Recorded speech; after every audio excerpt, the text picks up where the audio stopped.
Hello. Welcome back. Hello, gents. Still Batman. Welcome back to the Mover, Gonky, and sometimes Wombat show. Did Doug make it? Douglas it's his turn in the barrel, so to speak. That's a Navy thing, right? He's having technical difficulties, so we're on our own, gents. It's just going to be his turn in the old woodshed. He might make it work, but I want to welcome everybody and thank you for joining us, especially if you're listening on Spotify and all the podcast stuff. I forgot to upload it last week, or at least I uploaded it and got stuck in draft for a couple of days. So thanks for reminding me. But welcome back, and welcome Wombat, our Mustang driver. Gentlemen. That's Wombat. Yes. Author of Vengeance and/or Treason Flight. By the books. And then we got old Gonky, my co-host. Oh, dude, this one's not the one with the. Oh, wait, the old one, dude. There he is. Oh yeah. And there's a third coloring book on the way, right? Oh, dude, I'm expanding Marine Corps vocabulary by teaching them to write letters. Dude, you are a Renaissance man. That's what you are. Well, welcome back. I feel like such a piece of garbage that Gonky has more books than me now. Yeah. You have more pages, so get back to writing. No so anyway, I gotta welcome. go write more. Yeah. Hey, speaking of, go ahead. Put your award on. No, I'm not gonna. You wore it. You wore it and made me say inappropriate things. It came in today. I was proud of it. It's a real. You see, it's gonna. That is cool, dude. Put it on. Cool. Put it on. If you're, this is the part where you get the Medal of Honor and the president just walks off. Yeah. Giving you the medal. Again, I wouldn't walk off. Oh, no, hold on. The DOD, not. Oh, that's awesome. Heavy. I mean, is it? It feels, dude. It's heavy. Like it's legit. Is it real bronze? I don't know. Should I try to? Cubic zirconium. How many coloring books I got to sell to get one of those? That's what I want to know. I'll put it next to my helmets. Is there and the next 250 copies of Vengeance Flight that I sell out of my house will have the sticker on it, so there'll be special edition. Is there a red carpet event? There is. I'm not going to it. Of course not. Well, we talked about this last time. We did. Yeah, that's right. I don't want to go to that. All right, let's shift gears and be a little bit more serious. It is 9/11. Yep. What is that? 22 years since. 22 years. Yeah. So we thought we would just do a quick memorial, in memoriam, if you will, about 9/11, because it's kind of a big day for a lot of reasons. It changed U.S. history, world history for a while. I mean, the impacts were more far-reaching than just the one day. I mean, think of all the stuff that came out of that. It's tough, and then we obviously loss of life on the day of is just, I mean, it changed us. I mean, I think we lost a little bit of our country's innocence. I mean, Oh, at yeah. least, I mean, it's like JFK gets shot.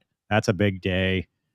This is another one, at least in this. Pearl Harbor. I mean, if you go Yeah. further back, it's. I mean, it's one of those days in history, and I don't know, Wombat. What do you think, man? I mean, it's growing up, and I'm sure it's the same.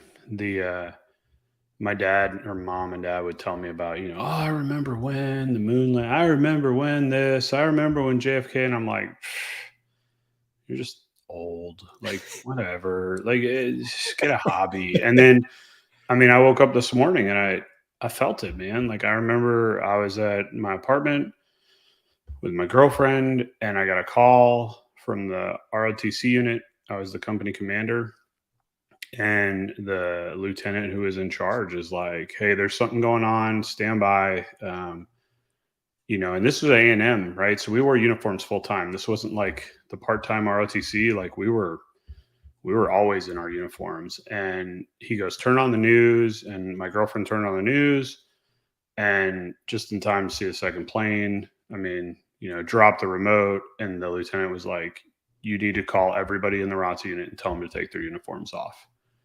And I remember, like, I was like, what do you mean take them off? And he's like, we don't know what this is. We don't want targets, blah, blah, blah, blah, blah. Everybody takes it off. And it sounds so hokey now, 22 years later. But like I hung up the phone and I got the list of people I had to call, and I looked at her and I was like, this is the last day I'm ever taking my uniform off for this. Wow. Period. Like I was set that day. Like I'm all in. I don't care what it is. But I had to call every member of that ROTC unit and be like, sorry, don't wear it. And we didn't. It was, I mean, walking around, I mean, A&M, man, that's a huge campus with all the people that know, the Corps and all that. There's so much military in there just to see it. You'd walk around. It was the weirdest feeling. So, yeah, so now I feel like the old guy, but that's crazy, man. It really did. It changed everyone, I think, in that day. So, yeah, there are adults now that have no memory of this. That's that trips me out is that they're 22-year-old I beg every one of them to learn, like research it, talk to people.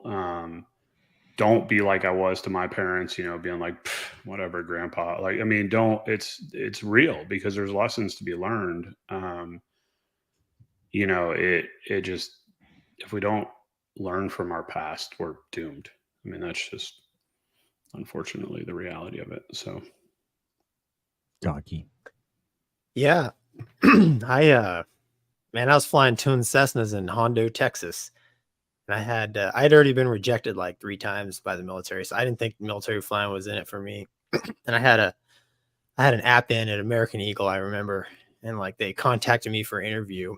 And then I got home, and my buddy was like, hey, dude, plane just flew into the World Trade Center. And my first thought was that flight instructor is screwed. Like, you assume it was like a Cessna. Yeah. I'm like, dude, it's some Cessna. You got lost. And then he's like, no, dude, it's like a big plane. I'm like, well, he's like a United jet. And then like kind of like you on that, I got home, I turned the TV on just in time to see number 2 going in, and that. You talked about it. It's like one of those events where like at least for me, probably America for sure, like it's a pivotal point. Like the world's never the same.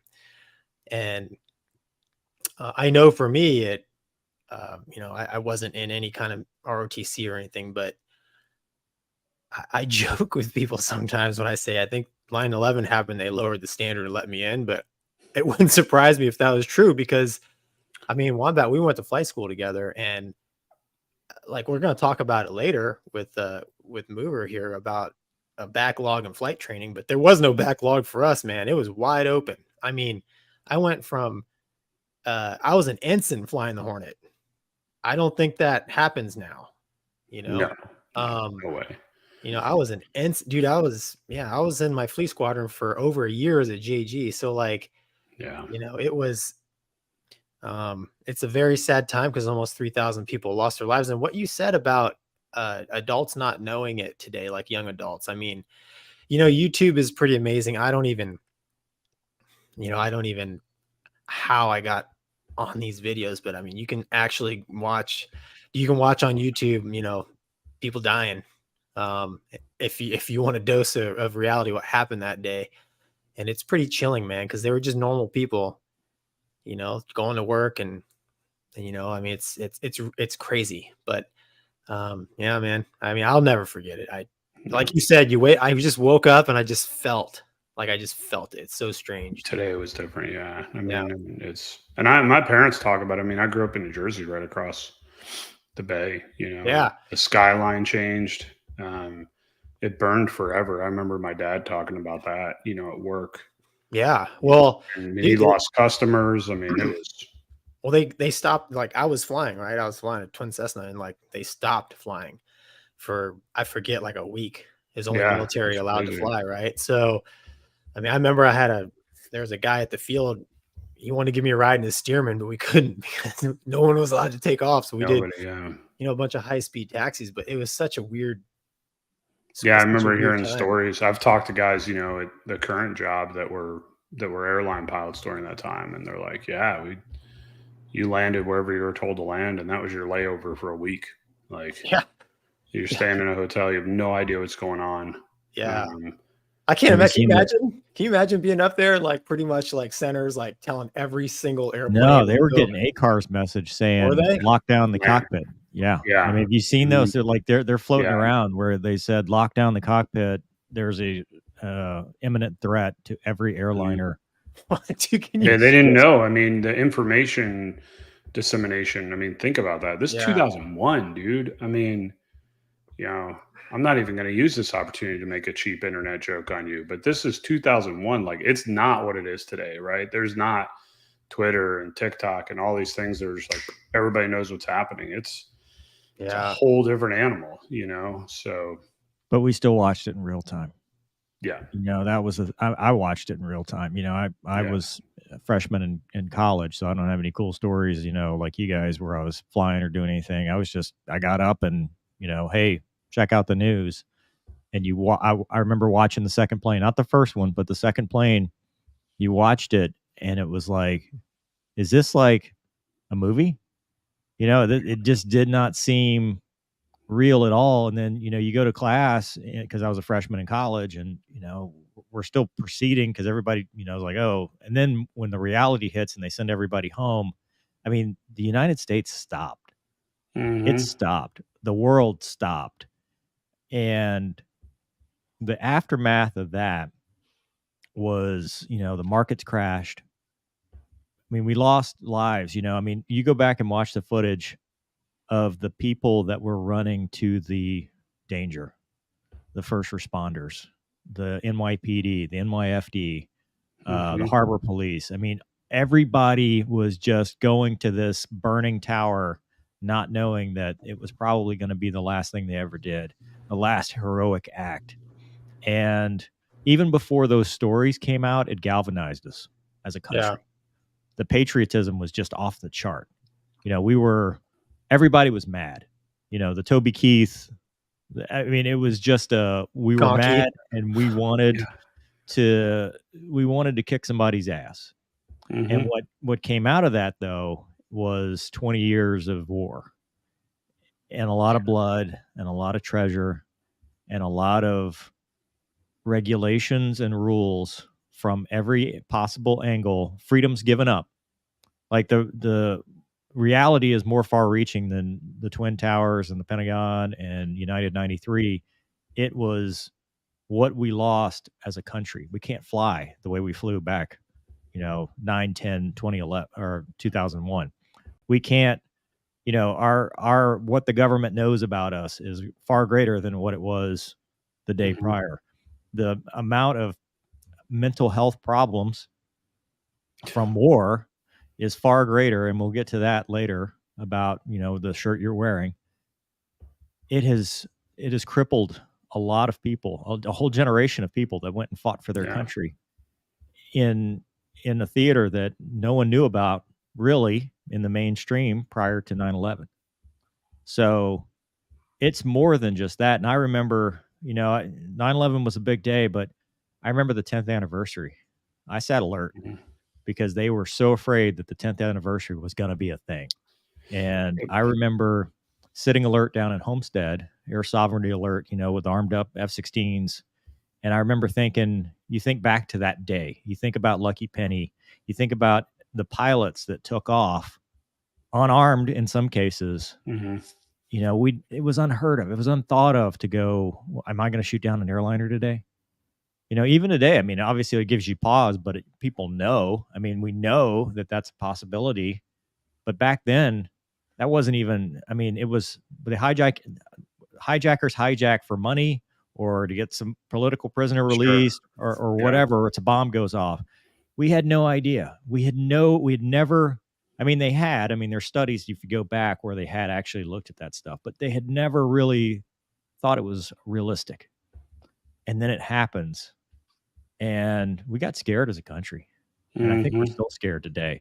And I think the takeaway, though, on the other side is, you know, the 9/11 has the conspiracy theories that started way back then have now, you've got people that have no firsthand experience that will now believe. And some have validity, some don't. And the problem is they mix. And so people take something like 9/11, which regardless of anything underlining on its face is a horrible day. And then they will add whatever agenda they have to it. And that's, to me, the problem with, you know, the information overload that you have is that now, you know, now we can't have a realistic conversation because there's so much chaff. It pisses me off that real people died, regardless 100%. whether it was 100% conspiracy or is 100% legit. It doesn't matter to me. Like real people died and continued to die and continued for 20 years, dude. And the most horrific part, you know, I this is seared into my brain, is the person jumping because they didn't want to burn. Yeah, I mean, to think about how when those are your two options, and that's the one you pick. Yeah. Like, well, they chose to die with dignity. I mean, it's horrible, but I mean, have you ever been to the memorial? Dude, I can't. I don't think I can handle it. Dude, it is the eeriest. Like it's like you feel it. You feel it. Sure. I mean, it is. There, it is. Man, that's hollow ground. That's gonna be there forever. That's exactly right. It takes it out of you just being there. And that last time I went, you know, I mean, we're talking 2016 or whatever, and that's 15 years later, and it still has the presence and the weight of an event that, you know, changed a lot of people directly, but indirectly changed the world. Yeah, man, a lot of people died there that day. I mean, a lot of lives were ruined. And somebody talked about earlier. I've been to the World Trade. Have you ever been to the World Trade Center before, Mike? Like before it came down?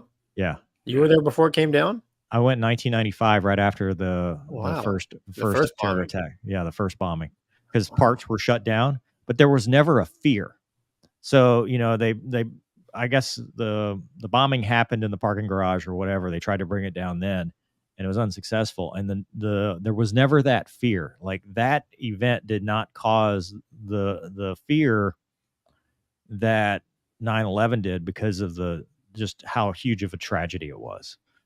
But yeah, I remember the World Trade Center, you know, the fast elevator and stuff like that. I mean, being on top of it at the top of the tower, just it's incredible. It's just so much different. But anyway, what do you guys have for that? I don't want to.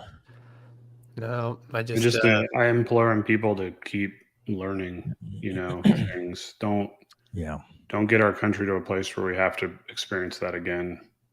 to be united and to be a country. I mean, it's just not. I mean, that's a good point. We shouldn't need tragedy to come together. Yep. You know, I mean, we are a country. You know, I mean, we may disagree on issues, but at the end of the day, we are still one country. Yeah. Makes you mad when our own get killed. Yeah. Yeah. Yeah. Okay. Well, before we move on to the next topic, since Douglas is take that off, we do have some comments and questions and super chats. This one's from Gonky's channel, I think, a little bit more controversial, but I'm still going to show it because I want to discuss it. Important to remember the thousands of Iraqis and Afghan civilians who died for unjustified wars and had nothing to do with 9/11. Very sad for humanity.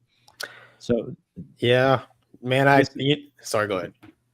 I was just going to say it's gray area, man. You know, it's one of those things where there were strategic and tactical objectives that were achieved, but at the end of the day, we walked away, and you know, a lot of people died, both sides. And I see what he's saying. I mean, I'll be honest. You know, I mean, I grew up in Saudi Arabia. I have Saudi friends. I mean, here's the thing.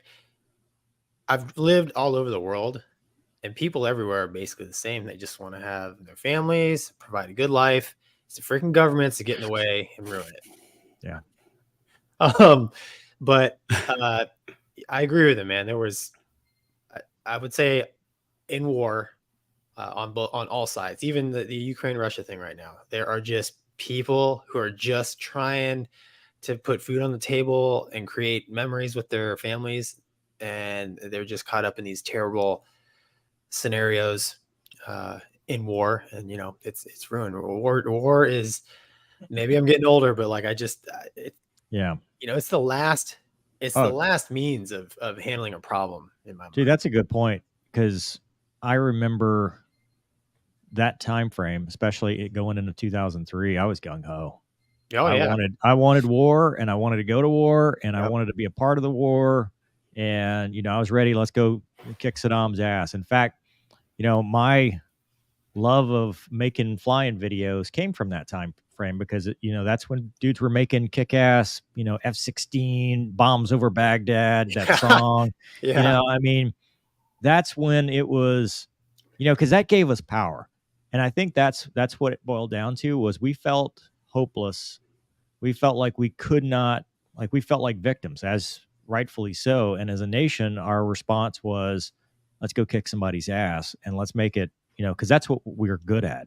You know, if we do it right, we are good at it when the gloves are off. We are not good at it when we try to, you know, protracted, long, drawn out 20 years of, you know, we're going to make you a democracy, when all you've ever known is either a dictatorship or worse. I mean, you know, it's, well, dude, I asked myself, I mean, after the fact, years after the fact, I asked myself, I'm like, well, you know, with regards to the towers coming down, I'm like, how many were Iraqi and Afghan? You know? And then I was like, you know, you start thinking after the testosterone, you know, wears off. But, you know, I was just like everybody else, like Wombat said, America United, kick some butt. I'm steamrolling everything they point me at. Yeah. And I mean, it's shoot first, ask questions later, which is obviously sometimes not the right thing to do. But I mean, I understand what he's saying in this question. I agree with him 100%, but it's just too bad, man. I mean, in any armed conflict, there's going to be casualties that are just, you know, civilians, man, kids, terrible. Well, I mean, that's the thing, is some of these armed individuals, insurgents, would surround themselves with that. I mean, at some point, you know, they would use human shields, you know, at some points they would, you know, use mosques or whatever, or religious sites. I mean, it's not just like I said, it's always gray area. You know, it's not just, oh, well, we bombed civilians and that. No, I think overall we did our best, but as you said, Gonky, in war, unfortunately, the best defense for stuff like that is not to go to war, is to be, if you're already there, it's too late. Yeah, I mean it's awful. Well, and I mean, having been in some combat and stuff, you're right, Mover. It's a if you release ordnance, it is a big deal where it goes. And if it's even if it's a hostile area and a bomb goes off target or your bullets go off target a little bit, they want to know why. And it's because they're constantly trying to minimize collateral damage, which it's not an excuse, but I mean, just to support your claim of we do care. Well, also too, the ROE changes, right? Beginning of the war, it's the Wild West. It's targets of opportunity. There's a lot of fog of war because we're just getting out there and stuff. When you're talking 10, 15 years down the road, 100%, you've got an 06 that's over your shoulder going, why'd you drop right here? Did you film every single piece of information you were supposed to film? Is that a valid drop? So, yeah. All right. Ryan says there was that story of F-16 scrambling with no weapons, and they said GPS didn't exist in their jets. Probably. So the first part's true. I don't know. I mean, because those were Block 25s, I think, back then. I don't know when they put Iggy. Probably INS. I mean, for sure they had GPS. INS. They had INS. I don't know if they had the embedded GPS INS back then.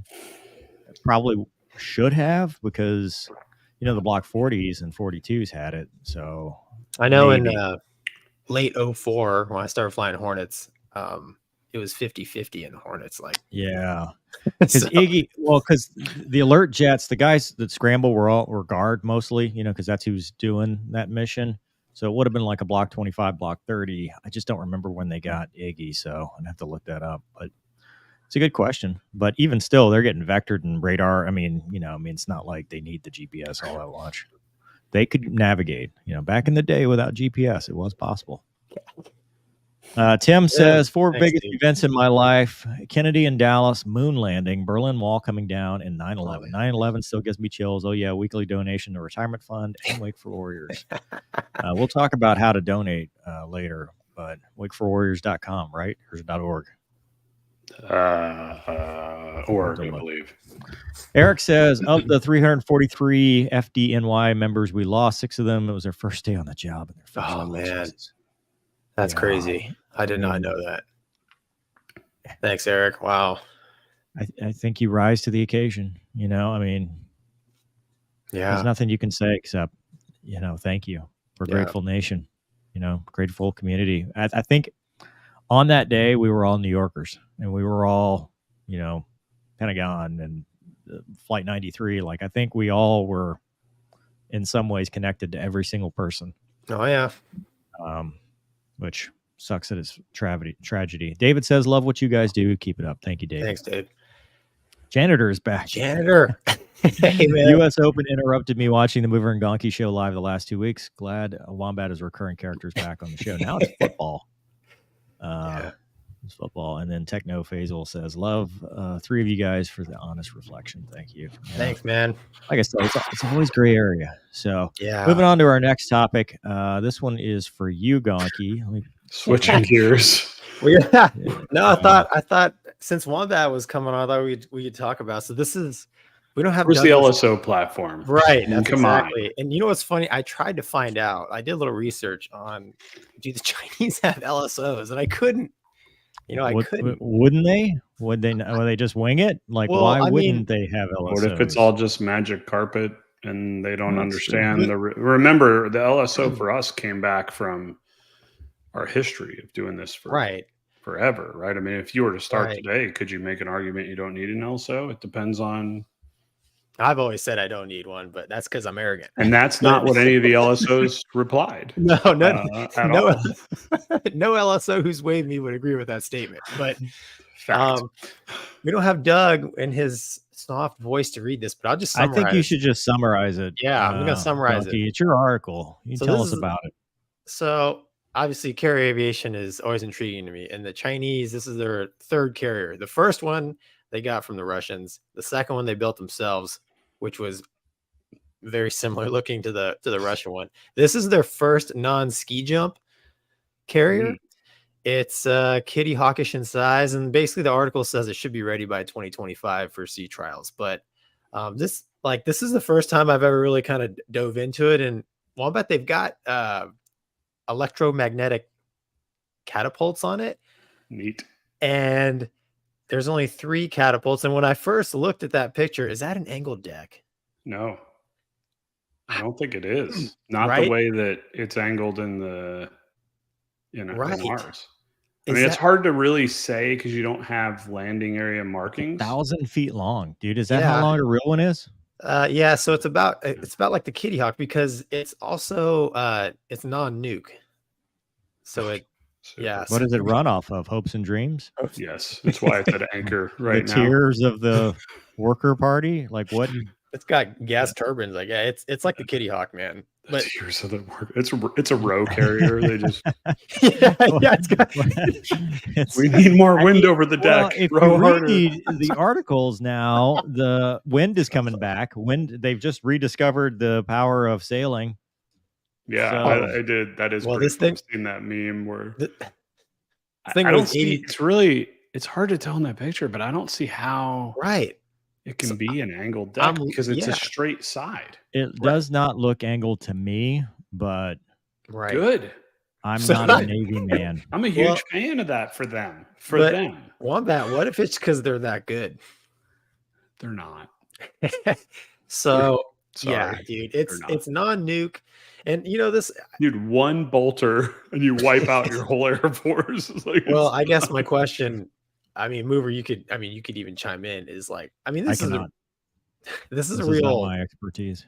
this is basically a super carrier, right? Minus the nuke power plant. Uh-huh. Very soon, in the next couple years. So if it comes online in 25, comes online in 27. And the airplane that they use on this thing is basically a modified Chinese flanker. They call it the Flying Shark or whatever. But it's going to be weird having that thing steaming around like 100 miles off the coast of California. Like, I don't think you'll see it there. I don't. you don't you'd think so? see it. No, I don't think you'd see That it. would be well. I Right? don't. It's that's international waters, right? Like where we It did is, Comp but that 2X doesn't- and yeah, but dude, that doesn't mean anything. Like, it's our international waters. I don't. Yeah, see but that. that's their goal, power projection. Oh, I'm sure it is. I'm sure it is. No. And I mean, yeah, it's one carrier, and they've got a lot of ground to catch up, which I don't even see an LSO platform on this picture. Yeah, which immediately I write the whole thing off. And then So so you can't you're have an LSO. Come on. so basically, one about what you're telling me is this is a one-way mission style carrier. Kamikaze mission. Yeah, you you load them up, launch you launch them off, and that's it. You're like, sorry. Hey, but hey, all joking aside, though, I think the Chinese have come a long way, and I think sometimes yeah. we don't give them the respect they deserve. To be honest, Yeah, I agree. because I mean, when I first started flying the Hornet, we had like overwhelming advantage in our tactics, and then like real quick, it went to if you don't execute this perfectly, you're gonna take a missile in the face. Yes. And that's because we were basically, I don't know, arrogant to the fact that, heaven forbid, somebody else could have the same capabilities that we do. So I don't know. Moving over the Navy talk, as you can see by the camera I am angles. bored. that's really what I wanted to say, man. I really wanted to ask Very Wombat about is that an angled deck? You see LSO platform, and what do you think of that boat? Somebody What just do you asked, think? what is an LSO China is doing always bad a threat, weather? dude. That's Do my not favorite. discount your enemies, especially when they have the robust espionage program and know everything about everything right now. You think they So, read Slack? Just curious. dude? They read Slack, they read Viber, they read your emails. I think they watch this show. I bet That's funny. Probably not. They know there's nothing of value. There's nothing. They know. it's all our opinion I if you know, run I the know. ticker. I did run the ticker. You We did? ran the Good. ticker. Yeah, I did that when I said about the president thing. I Oh, said yeah. that's frowned upon. You're covered. Good. Yeah. Douglas is back. Doug, you back? Hey, Doug. Cool. I lied. Ah, there he is. Douglas. Bad man. He's not Dude. even, he's all business now. He's like, I've got to catch up. I tell you what, dude. Just every week there's somebody else other than me. Yeah, Makes me- dude. Last time it was me. Wait, I did hit. Okay, we are recording. So we're streaming. I had to check. The That was most a serious part of it did not get recorded. Perfect. Oh, Douglas. Douglas says can do. Douglas. Dougie. Gonky, words. Say something. Com check. Check. It's working pretty well. All right, Wombat, or sorry, Gonky, this is yours again. All right. So let us continue. Second summary here, because I can't read. He said in the chat, he goes, "I am not back." No, he's not back. He's not. No, back. so the Navy and the Air Force are looking for their next gen fighter, and this is just an article that basically lays out that Lockheed and Boeing are vying for the next what the hell they call it, FA XX. XX. It says it right. How there. about now? It looks a lot like a single seat there's driveway to me, Douglas. but There he is, yeah. And it just talks about how the Navy is basically funneling the money from any Super Hornet procurement or development towards the new fighter. And I read through it, and it's basically, they talk about improved engines and the whole FA, the idea of FA, which I kind of have a problem with, and then it being attack. Yeah, then with it, the it being stealthy. Having played the fighter game, 5 tanks right? In that picture, right, man. And like even the F-35, right? It's supposed to be stealthy. They put ordnance on it, and then it's not stealthy anymore. But I kind of think, there's a timeline they lay out, but I think it's all moot. I read stuff like this, and I ask myself, we're still integrating F-35, aren't we? I don't know. I feel like I feel like we're just skipping it. Are we skipping it? Like, I feel like the F-35 has become that Homer Simpson meme that just fades. It was in Top Gun Maverick, kind of. But do you see what I'm saying? Like, just kind of fades into the bushes, like nothing to see here. Everybody who needed to get their money got their money, and it's fine. There's no God, where's the banner? Where is the banner?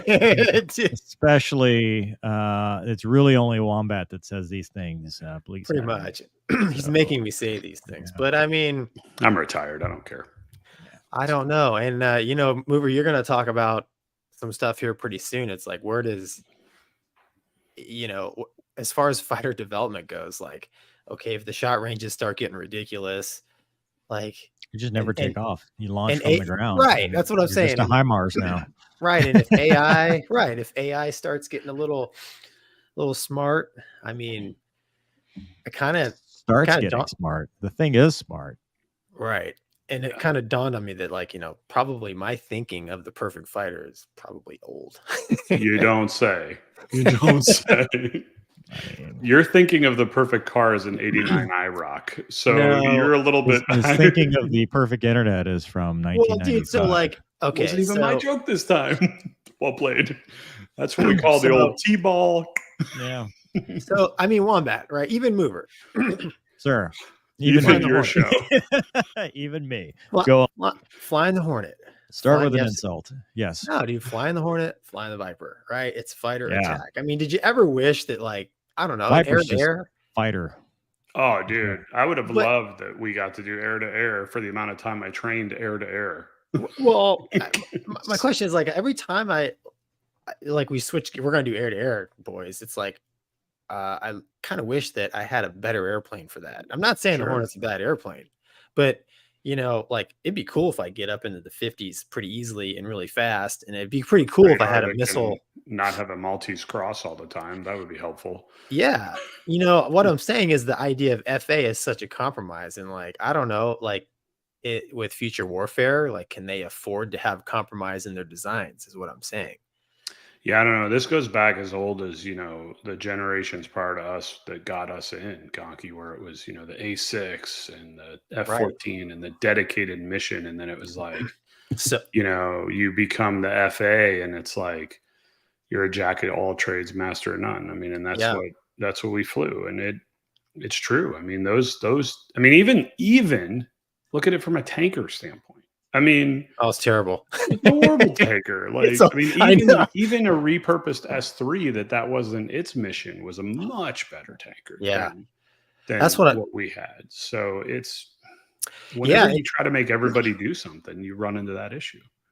Yeah, you get a whole bunch of mediocrity. And the Hornet is really good at certain things, but it does missions that it's not really good at. And you could say the same for the F-16. Any multi-role fighter. And it's funny when when I was very new in the Hornet and the new scary tactics were just coming out, I remember like we were in the brief and they were like, well, what we really need is an airplane that can go higher and faster and shoot farther. And like one of the guys was like, did we just retire one of those?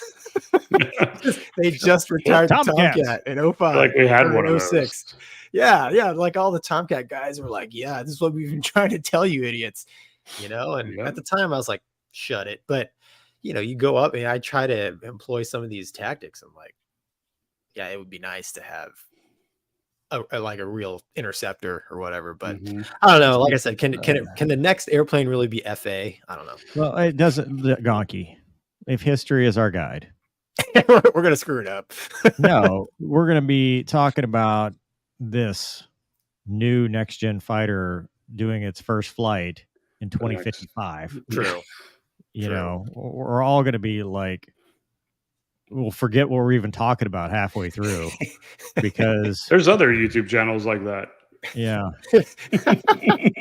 Anyway, Sorry, moving on. too much.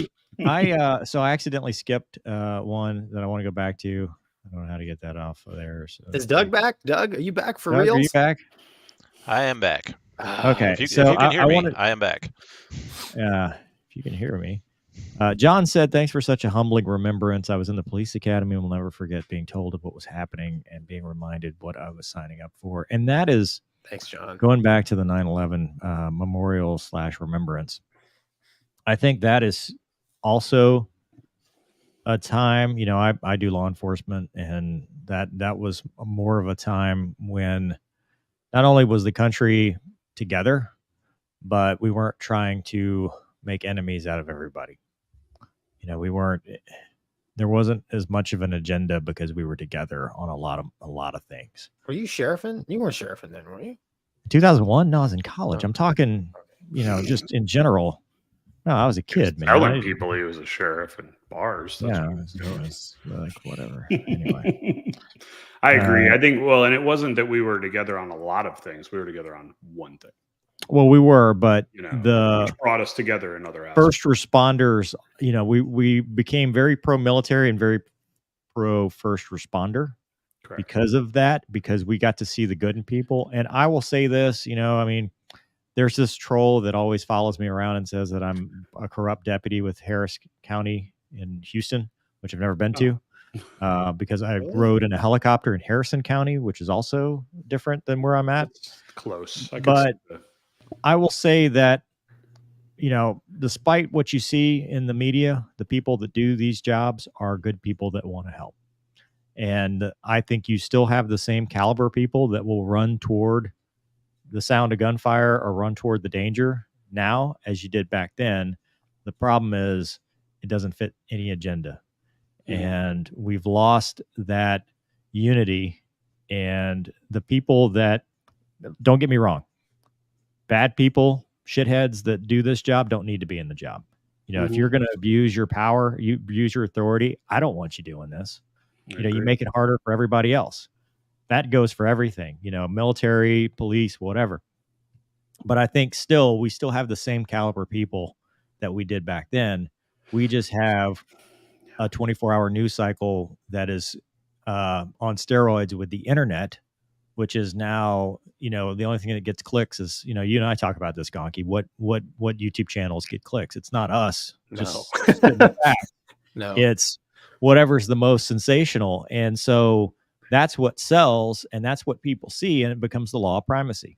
The first headline you see is, this person did this to this demographic, and then this happened, and you never see the record corrected. Versus 9/11, it was like everybody's wearing an NYPD hat. Everybody's wearing an NYFD hat. Everybody's got their pro-military yellow ribbon. Everything was, we support. Everything's going on from everybody. And I still think it's the same caliber people. It's just a different message. Yeah. That's all. So anyway, this Marky Mark says, smoke in the air. Never mind. Gonky had Taco Bell again. Did you toot, Gonky? What did somebody?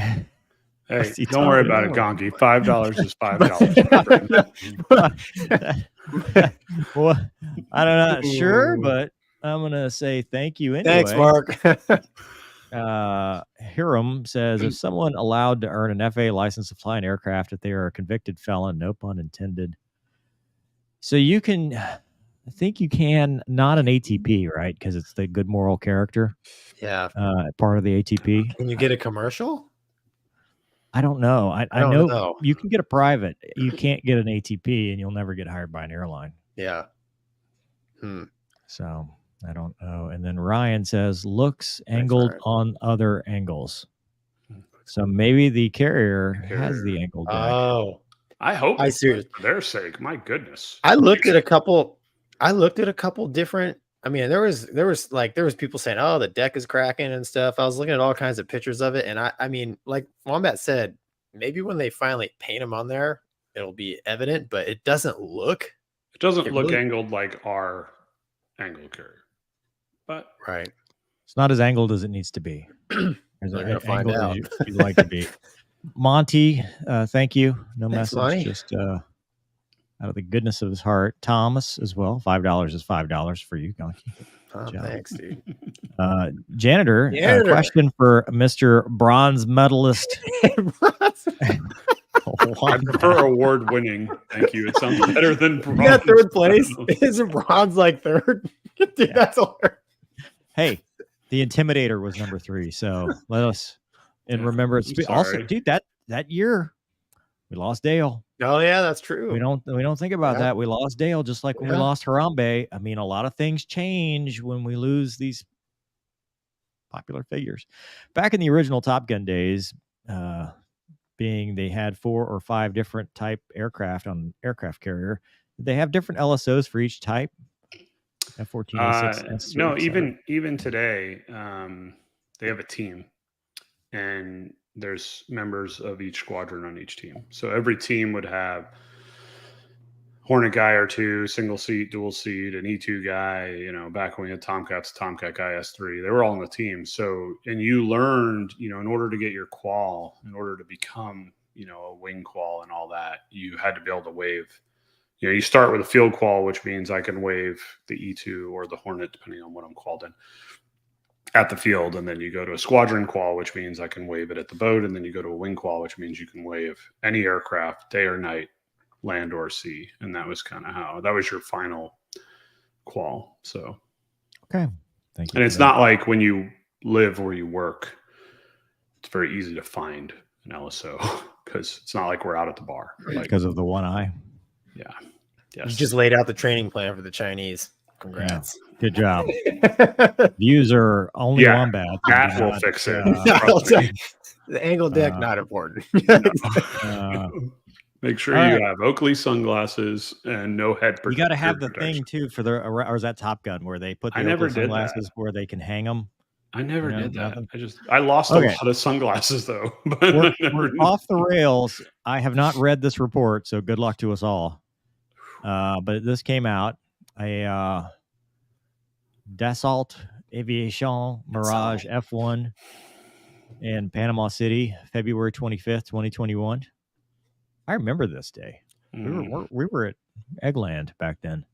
So during takeoff roll from the runway equipped with a raised arresting gear system, the pilot of the turbojet-powered fighter plane noted no discrepancies upon reaching 100 knots. And before the airplane had reached a raised aircraft arresting gear system that was present across the runway, which is standard. Tyndall always had that, right? Takeoff roll continued to about 125 knots, which was just after the airplane had crossed the arresting system. The airplane suddenly swerved left as the airplane neared the left edge of the runway. It became airborne. While airborne orbiting near the airport, the front and rear seat pilots reviewed the applicable checklist, procedure checklist, emergency procedure checklist. English is tough.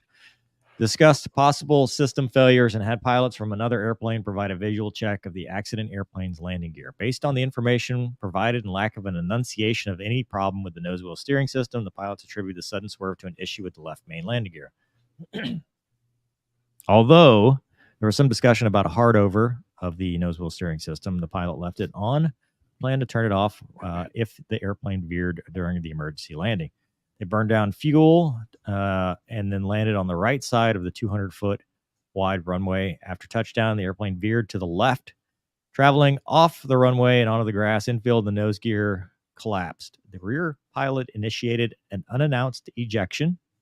It seems to be popular these days. Which should have resulted in the front seat also ejecting. However, the rear seat ejected successfully, but the front seat did not. The airplane came to rest, and both pilots sustained serious injuries. A post-accident examination of the nose wheel steering system revealed that the annular bearing of the distribution block fractured in overload with no evidence of pre-impact failure or malfunction. The fracture likely resulted from traveling over the raised arresting gear system at a high speed, a shock from which traveled from the nose gear into the distribution block, resulting in a fracture of the bearing brace. I'm guessing that's supposed to be a brace. Because of the fractured bearing, is it race? Okay. Twice. It's me. The distribution block commanded a left turn consistent with the condition reported by the pilot during takeoff. Although the airplane checklist for a failure of the nose wheel steering did not include loss of control during takeoff, it is likely that had the nose wheel steering been disconnected upon landing when the nose wheel touched down, directional control would have been possible using differential braking for directional control. Authority and airplane likely could have been stopped safely. Post-accident examination of the front seat pilot's ejection seat determined that it did not eject from the airplane because of impact damage to the aircraft structure that secured the lower ejection seat gun mount, which resulted in movement of the seat and subsequent separation of a gas line from the rear seat to the front seat, which made ejection of the front seat impossible. Oh, my God. Yikes. The probable cause is he went over the arrested gear. The donut. Why is there more? Why is there more? We just talked about everything. Oh, yeah. There's more. Is there more? This is like the. Oh, this is what all the. We don't need to read all this. No. Yeah, I mean, we got the summary, right? Yeah, we got enough. I think you got the summary. We got 10 pages, man. We don't need all this.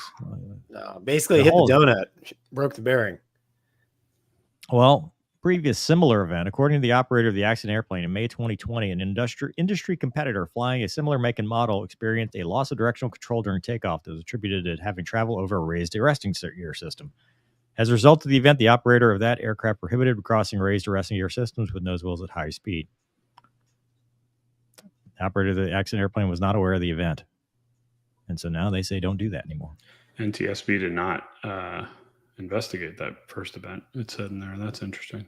It didn't result in the loss of the aircraft. Yeah. Does that one have the pictures mover? That does not, sir. Yeah, there's some pretty good pictures of them showing, no kidding, that donut, how it would break the bearing. You're talking about the things that would hold the. So that's what they hit. It wasn't going over the wire. It was they hit.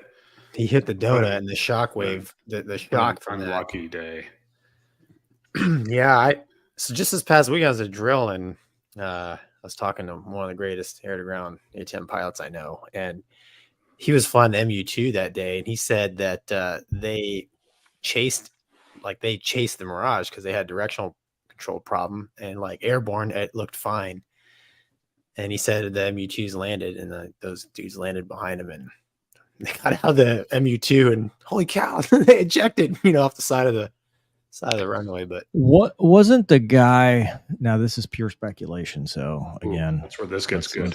I'm in. I thought when I remember hearing about this, the guy who stayed in the jet was better off than the guy who ejected. I think that? I think in the report. I think it was if the dude in the front would have ejected, he would have died or been injured because of the damage I think sustained to the airplane. I think. Yeah, I mean, it seemed like I remember hearing that the guy. I mean, thank God they both survived, but sure. I thought that the guy who actually got out was the one that was more seriously injured. Yeah. Yeah. When the airplane came to rest, the pilot secured the engine but was unable to get out of the airplane. Yeah, he's hurt. Yeah, I think the backseater actually ended up worse off. But there you go. Don't fly old French jets. Well, dude, don't hit. I mean, flying the 38, flying the horse. It doesn't matter what I was flying. You miss the donuts, man. Mainly because if you hit them, it'll knock the gear out of battery. So that's the only reason I would miss them. I didn't think about it from this, but and again, everything we flew, the gear was so beefy. Not the T-38. I mean, I didn't fly that. Oh, yeah. So I flew man's plane. Okay, all right. Well, the child. Okay. I would like the seat to work. That is preferred in an ejection seat aircraft. I would like, I mean, but granted, the there's seat lessons was learned here, right? That's why, the gas tube between the two seats damaged, and it didn't fire. Right. So that's crazy, man. Like, to think about that, like, how tough would it be to go back up flying one of those after you were in a plane that you couldn't eject out of but survived? I don't know if he went back flying, man. I mean, I don't know if he did either. I mean, just from a mental standpoint, like, somebody's trying to tell you it's time to all right, operator. We've lost control yet again. We do have some people from the audience though. Question. Nope. I keep seeing best-selling author, and I want to talk about your Bronze Star. D. Stu says, where can we buy Gonky's children's books? Stu, I'd love to tell you, Amazon, but I'm not allowed to promote my own books. I don't want to get in trouble like a good friend of mine. But maybe Mover. No, it's just. I'll tell you, it's Amazon. It's just me. I can't even say my own name without it being promotional. So you're fine. It's on Amazon. Go look. Go look at my Instagram. I plug it all the time on my Instagram because Gonky doesn't know what Instagram is. And yeah, it's easy. Okay. Diane says, I was across from the Holland Tunnel about to go into the city that morning. A tough memory. I never thought I'd fly the Hudson exclusion and around the lady many years later. A better memory. This stream is much appreciated. I love that. Flying around, especially, I mean, at sunset. God, that's so beautiful. That's like one of my top aviation moments is flying around that. And the 7-3? Yeah. Yeah, it's pretty cool. It's beautiful. I mean, it's just, it's like something out of a movie. I mean, it's one of the coolest things you'll ever do. Not you, Gonky, because your company probably can't afford to fly up to that big city. We got to keep the cost down, bro. Yeah, those are not your people. Tours. Those are not your people, Gonky. And Monty says, Money. Hey, Wombat, I'm not really a big reader. Me either. Really not a big reader. Coloring but books. I bought Nasty's book and read it. It was totally awesome. I would have never bought it if it was not for your interview with him. Cool. Sounds like Nasty owes you $5 now. Yeah, dude. Call him up. Be like, pay up, dude. Yeah. Speaking of $5, thank you, Jason. Thanks, Jason. Appreciate that. Looks like fire, man. And Paul says, question for the Wombat. Yeah, Wombat, you're popular today. What do you think of the new Mustang GTD? People. Yeah, well, it's a Mustang question, dude. It's right up your alley. That's true. Wow. From you two? Really? Really? I mean, everybody signing knows. off. Don't act like you don't. Don't act like it's news. It's not breaking news. It's an interesting idea. It's way out of my price range. What is a Mustang GTD? It's genuine draft, Miller genuine draft. It's interesting. You haven't seen the release on this? Is it? Was that the one that's like $300,000? Yeah. That's why I didn't look at it because I can't. I mean, what was the point? Is it like a GT40? Is it like the replacement for that? No. It's a Mustang with a carbon body, right? And a weird wing and a lot of price tags. And it's for supposedly it's a really, really good driving car, like competition wise, like in that regard. But I mean, it's not. It's 300 captains who look like submariners. No. Is it okay? Let me ask you. Since it's a Ford, dude, is it EcoBoost? Whoa, Doug from the top rope. Doug, nice. Has it got a V8 in it, or is it a blown 6? That thing looks terrible. I honestly I don't remember because I saw it and I was like, that is not something. Dude, that looks like have to ask Nissan. my wife if we could buy. So I'm with Mover. It looks terrible wheels too. Yeah, I mean, it's no Shelby. I'll tell you that. Well, it is part of the. It's Mustang no Shelby family Mustang, thing. that's for sure. Monty again. Oh, it's continued. Wombat, I have now bought your book and am reading it. Mover, your books are next. Wait a minute. It's supposed to go the other way around. I've been around longer. I went to Charleston, South Carolina. So I have 2 books, just so we're clear. So he's got to get through both. They're quick reads, though. Thankfully. They are. Last week and saw the USS Yorktown and saw an E1. What is an E1? It's the predecessor to the E2. Yeah. It's really? Just radial, dude. Oh my gosh. It has the teardrop dome on it. I learned so much from you guys. I think it's not useful. The E2 is bigger, but not twice as big. He had a jet question. power too, man. Okay. Fizenthorpe. Thanks, when man. I was a kid, I had a poster of all the aircraft in the Navy and Air Force. The selection sounds like a book, Gonky.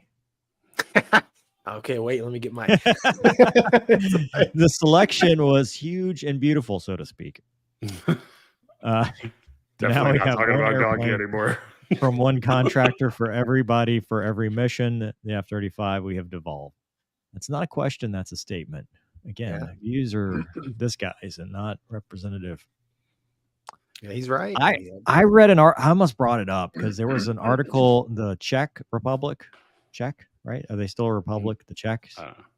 They were talking about the F-35 being cheaper than the Gripen, and I'd like to check the math on that one. Yeah, it's interesting. Unless it's being subsidized by the U.S. or something. Never Could know. be. This is probably also $5. I don't know about exchange rates, but thank you. Man. Thanks, man. Katie Little Wolf says, thank you for the humbling and tender, respectful, honest, heartfelt memorial. Question: where did the Tomcats interjection originate from? It is not mine. So Oral, right? In Strike Fatron, no. Flap, Oral, and Scorch. Oh, yeah. Scorch and Flap used to do that. So at Strike Fatron 204, we used to have, they call them dining outs in the Navy. What do they call it in the Navy? Yeah, dining outs or dining ins, whichever one you happen to be doing. One where you could bring a date.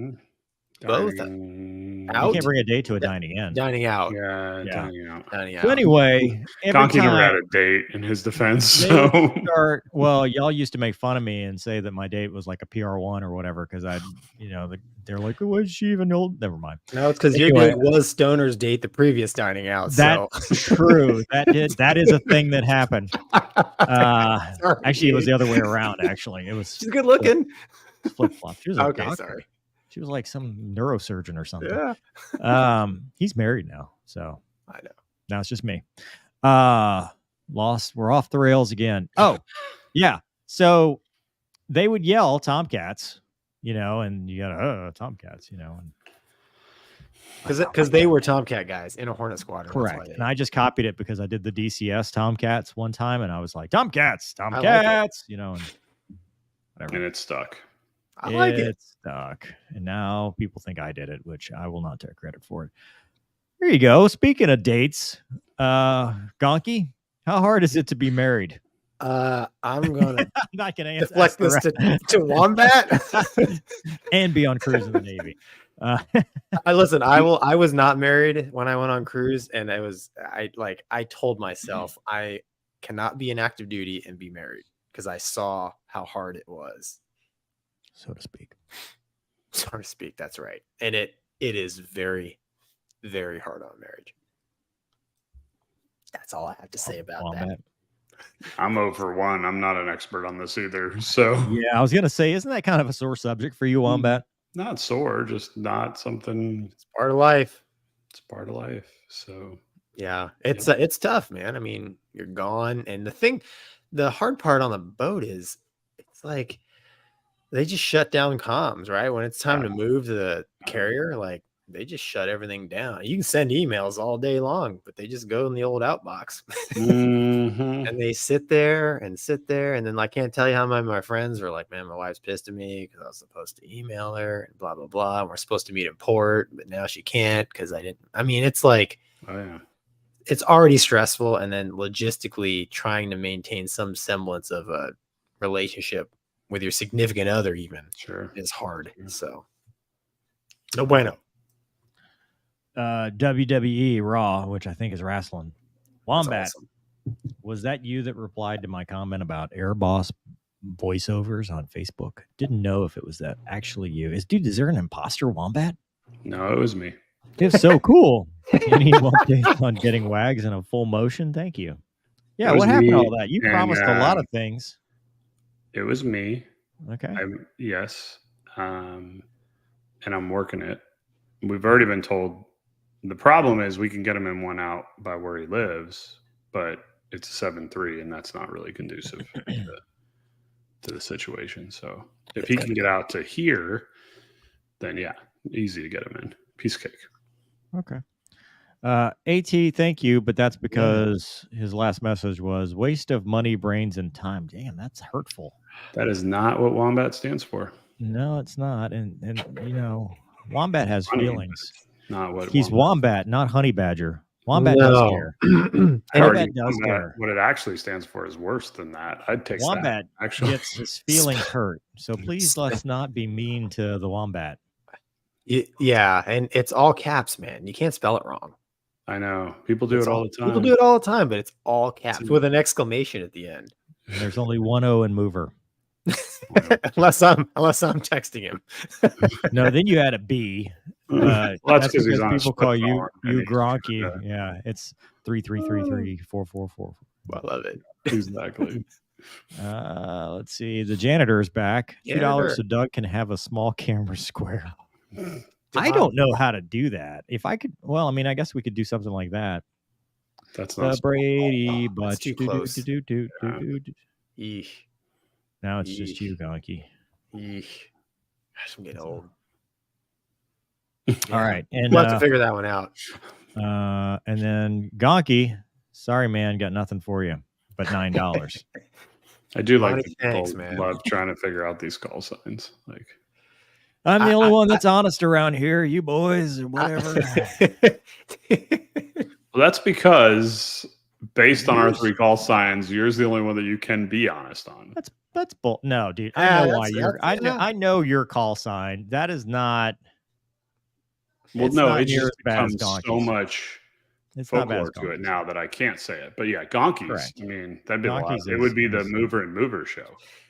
Mover and sometimes Wombat show. YouTube would remove me for violating rules against myself. I mean, we can't say a very famous aviator's name because of you. I know. All right, Douglas, let's get this show back on track. Back on track. Back on timeline. That's my responsibility, is it? Yes. Yeah. Douglas, welcome. Welcome back. So can we just pause for a minute and see how beautiful the T-38 is? That's one of my favorite airplanes. Yeah, it's beautiful to look at, not from the inside, though. The article is about 900 airmen who are waiting in the pipeline to start flying airplanes for training. They've been waiting around 3 months in some cases, and they're having this. I don't know about you guys, you can speak to this, but for me, this seems like it would be a big letdown. They're being taught how to do aircraft maintenance, put them on the flight line, marshal aircraft in and park, get them connected to the mission. So they're kept gainfully employed. The T-38 talent in particular used to train future fighter and bomber pilots is frankly struggling. Production ended in 1972. So the article said that the training aircraft are at least 20 years old, but 1972 is a lot longer than that. That's military 20 years old. Yeah, that's government 20 years. The T6 too, right? So the T6 is pushing 20 years. That might be what they're talking about. Is it already? Jeez. They're waiting on the T7. Early 2000s. So I'll throw that on the floor for you gentlemen, so to speak. This isn't really anything different, right? I mean, this is no. I'm not saying yes and no. I mean, so did you guys ever get stashed?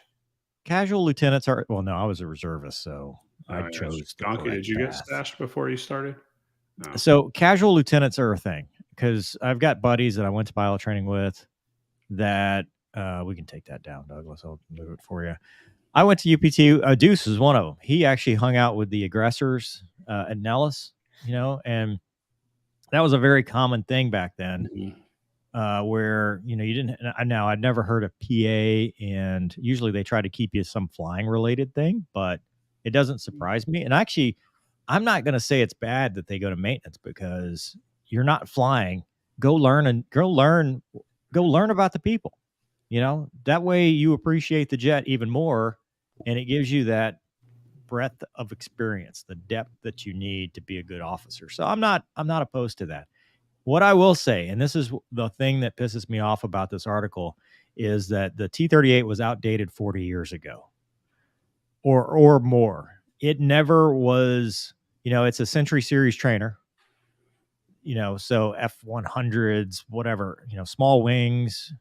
And then instead of continuing our timeline for development, we just said, okay, we're going to put new avionics in it. And then it took them a while to put new seats in it. Dude, that jet, when I flew it, and I'm old, right? 2007, it had new avionics, but an old seat. The same seat you and I flew, Gonky. And, and that's put the parachute on your back and you get thrown out. And then you do the parachute does its thing. But, oh, yeah. Yeah. I mean, that's like a tweet, right? That's how the tweet. Yeah. I mean, it's very similar. And so, it's not a good seat, or it wasn't back then. Now it's a little bit better. But it's a good trainer for skills. Like, it'll make you a good pilot, right? I mean, it's hard to fly, but as far as efficiently making you a good pilot, I don't think so, because it hasn't simulated what our nation flies for 50, 60 years. I mean, it was almost obsolete, within 10 years of being out there. And instead of spending the money, so now we run into the situation that, okay, it's outdated. I get that. But now it's outdated. Plus it's a 60, 70-year-old airplane. And the airframes, the engines are having problems. The airframes are having, we have so many. I mean, on the flip side, it's worked, right? It's worked because it's very simple and there's not a lot of systems and stuff like that. But we have done such a poor job of developing a new trainer that now we're at the T7, and the T7's just now, they're just doing their first flights and whatever. And look how far that was behind. Some point down the road, and we know why, the military industrial complex is why, but at somewhat part down the road, we lost the ability to develop something quickly or adapt something quickly. Even the T6, they didn't, clean sheet design that. They went to Pilatus and said, okay, well, we're going to do that, but then we're going to go to, was it Raytheon and Beach, and they're like, okay, we're going to call it the T6. It'll be made in America, but it's based off of this. Like, we've lost the ability to make anything fast. We've lost the ability to make anything, reasonably efficient and cost effective. So when we have these shortages, we're all like, well, T-38's broken. What are we going to do? I don't know. Let's change your pilot training altogether. I mean, come on. We should have had this 20 years ago, 30 years ago, more. Gonky? Well, the article also talked about the pilot shortage, right? Them not being able to make pilots. And, I'm having experienced that organization. I would say they have a problem with losing talent more than they have a problem of gaining and training talent. Everything you said is 100% valid, Mover. But, for the exact same reason that pretty much all the branches are going to miss the recruiting numbers this year is the exact same reason why the Air Force can't keep pilots. That's all I have to say about that. Yeah, that's our own views and doesn't represent the DoD. But yeah, you're right, Gonky. I mean, you've got, and there are people working on this, so it's not like they don't know. There's both ends. There's actually all three. I was corrected on this. I talked to a friend of mine who does this like every day. It's not just production, it's not just retention, but then the middle pipeline of training and recruiting, production, retention. Production's a problem too, because they either not enough experienced IPs. That's a retention thing because people aren't sticking around. Not enough jets. The T-38 thing we just talked about. T6s have had ejection seat problems. They've had all kind of problems, and it's the butterfly effect. One little thing can, like, this pipeline is like a house of cards, and when one little thing ripples, it can ripple throughout the entire system. And then they make a change 2 years down the road, and then a new ripple happens, and they just fix the old ripple, and now we're in this thrash because people aren't happy, jets aren't happy. Well, I mean, you talked about why does it take 10 years to bring a Oh, it takes more than that. 10 years would be optimistic. No, but I'm saying, like, okay, why does it take 15, 20 years to bring a primary trainer online, like a T6, when the airplane basically already existed, right? So like it's that same bureaucracy, but a different flavor. You know, it's like why can't trained aviators just do their job? Like I personally joined for one reason, that's to fly airplanes, dude. And like I don't, it blows my mind when they're like, oh, we can't keep pilots. There's a fighter pilot shortage. There's a pilot shortage in general. And it's like, you can kick and scream at the top of your lungs. Like, I'll fly it, you know? And there's hundreds of guys like me. And they just like, no, you don't have these, you know, you didn't do this, you don't have this box checked. It's like, dude, this is all just bureaucracy. But you know, they're willing to flush the billions of dollars of human capital down the drain. And then they wonder why, hey, we got a void to fill. Oh, we can't fill. Then on the front end, like you said, so I guess, you know, 3-part problem on the front end. They're like, well, we actually don't have the capacity to do this. And oh, by the way, our airplane is 50 years too old. I mean, it's I kind of think they make, you know, they get a sleep in the bed they made. You know, that sounds a little harsh, but I mean, that's until it affects readiness. I mean, that's and it like, is. who loses? The American taxpayer. Yeah, it absolutely does. That's why they're writing articles about it, trying to bring light. And like you said, good people are trying to fix it, but I don't know, it's tough. The machine, dude. And well, there's also of the machine is we live in a system where we're always competing against each other for promotions. So it's who's got the good idea. It's the good idea fairy, right? I will, you know, oh, I've got this great idea. We're going to change, you know, UPT this way. We're going to change UPT that way. And it's like, dude, the system, it worked. Like, why are we fixing things just so you can have an OPR, officer performance report, bullet? You know, like that whole promotion system by itself doesn't accurately reflect a tactical aviator or an aviator that, you know, or an aviator in general. It's not made because everybody's got to be fair and we've got to compete against people that don't fly airplanes. And it's like, dude, this is. I don't think it fairly stacks any job. I mean, you could read the bottom guy, and like, you know, a civilian who reads the OPR, or what do we call it in the Air Force or in the Navy? FIRREP. You could read the bottom guys, like main body, like of what's written, of what he's done in the past year. You're like, this guy is on track, man. Yeah. It's like, no, he's actually our worst dude. Yeah. Well, and that's the thing is like, we've got a priority problem. Popping my peas tonight. We've got a priority system issue, right? I think it comes back to the roots. I don't know. Does the Navy have this problem? Because I was going to say it could come down to the roots. Yes, whatever it is. Yes. Well, I mean, because I was going to say that could be an Army thing. You know, I mean, the roots of the Army Air Corps from the Army doesn't trust its people. You know, it's very directive. It's very, you know, well, we need to make sure, you know, we've got these levels and layers and get Mother May I, versus the Navy, in my experience, which is more, you're an officer. You're going to be held to that level of accountability, but you're also going to be expected to make those decisions. I'd agree with that, generally speaking. Sure. Yeah. I'll agree. Okay. Well, that sucks, but I don't think it's that unusual. I mean, I do miss flying the 38, Doug. I think it's a good looking airplane, like you said. It is a good looking airplane. I just think that it doesn't train you. People will argue with me because they'll go, well, you know, it's a harder jet to fly, which makes you a better pilot. But I will also say, because we'll talk about the UPT 2.5 next, but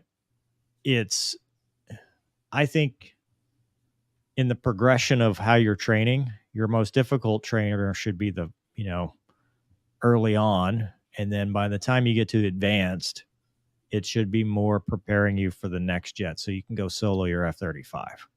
Like, I don't think you need a jet that necessarily has the issues that you'll never run into in an F-35 or an F-16 or an F-15. Like, in that case, you're needlessly putting people at risk and students at risk. Yeah. So basically you need more of a weapons platform trainer, vice an airplane. Right. Because by the time you get to that phase of pilot training, it's no longer about how to fly. It's Yeah. about how to tactically move at the speed of a jet. Yeah. You know, move your mind forward at 300 knots versus 150, 200 knots, 350 knots, whatever it is. It's moving faster and working systems. That's the trainer. You don't need to worry about the buffet. You don't need to worry about, the final turn stall killing you anymore. This is flying an airplane in a tactical environment where flying is secondary. It's employment. That's 100, dude, because I flew the T-45A, which is just like the T-38A that we flew, all steam gauges. When I got to the Hornet, I remember they're like, go to your whatever data sub level, and I literally said, what is a sub level? Like, what are you talking about? Am I sitting in an airplane? And I mean, it was, man, the learning curve was steep, because like, the T-45 is all flying, and the Hornet, it's all, it's like 10% flying and 90% pushing buttons for weapons, right? So, but yeah. Well, systems management, that becomes the part that's going to kill you when you start getting in these, because dude, the Viper's easy to fly. I'm sure Deuce was on here. He was talking about the F-35's the easiest jet he's ever, he's had his best landing ever in the F-35. The jets are not tough to fly. What is now causing mishaps is systems management, where they don't know what mode they're in. Am I in auto throttle, APC, whatever? That is now the problem. And a T-38 is never going to give you that, because it's okay, left, right, up, like it does what you ask it to do, because it's all mechanical linkages and hydraulics, and the jet's doing whatever. It's Gonky's internet. I think we can't use I don't want to get to get back to just finish this thing before you move on to what you're about to talk to. Put the banner up. You might as well, because as soon as I start talking about this stuff, this 100%, in my opinion, can be attributed to the fact that we promote piss poor leadership 90% of the time. And I can prove it, because in 2012, when I joined Trade Wing 1 in Meridian, I remember talking to one of the skippers in one of the, VT7, VT9. He had just gotten back from PERS, right? So the Bureau of Personnel. And they brought up, this is 2012, 2013 timeframe, 2012. They were bringing up the airlines starting to hire. And, he, as a skipper of the squadron, was very concerned about losing instructors, losing readiness, right? Not everything we're talking about right here, right? Not being able to get people through the pipeline. And the admiral in charge said, we don't see that as a problem. I remember that. And look forward on how that worked out, right? 2014, all of a sudden, every airline started hiring, right? It went nuts. I remember. Well, and I remember talking to my dad about that, and I was like, can you believe this guy? Like, he's in charge of personnel, and he doesn't see it as a problem. And my dad, as much as I give my dad a hard time, he said something that I'll never forget this. He goes, you misunderstood what the admiral said. And this is fundamentally what is wrong with our military and the bureaucracy right here. Keep the banner up, because I don't want you guys getting in trouble for this. What the admiral said is we don't see that as a problem. What he meant was, I don't see that as my problem, because by the time the actual floodgates opened, he was going to be done with that job, right? So the problem is, now you take promoting piss poor leaders that were the box counters and all this to these positions, but now they're dealing with people that left them problems that they didn't see as their problem. You have the culmination of both of those, and that's why we don't have trainers that are worth a damn. You have people backlogged, and it trickles down into morale. The guy that wants to stay in, but he's like, you know what, dude, screw this. I don't want to do this anymore. I got buddies who are getting out and making what at the airlines? I'm done. So now you have a retention problem, and it all ties into that, in my opinion. It's the bureaucracy and the promoting the wrong people. Well, part of it too is you're promoting people that have checked the boxes. Correct. Right? Because you put all these like, well, we need to have a master's degree. You need to do Air Command and Staff College. You need to do that. So you go do Air Command and Staff College, and the assignment's like, okay, we want you to go to this discussion board, and we want you to post an article, and you get 50 points for posting the article and 20 points for responding to somebody else's article. And you go read through all the articles, and they're all pretty much the same. And all the comments look like drones have responded, because it's like, fascinating.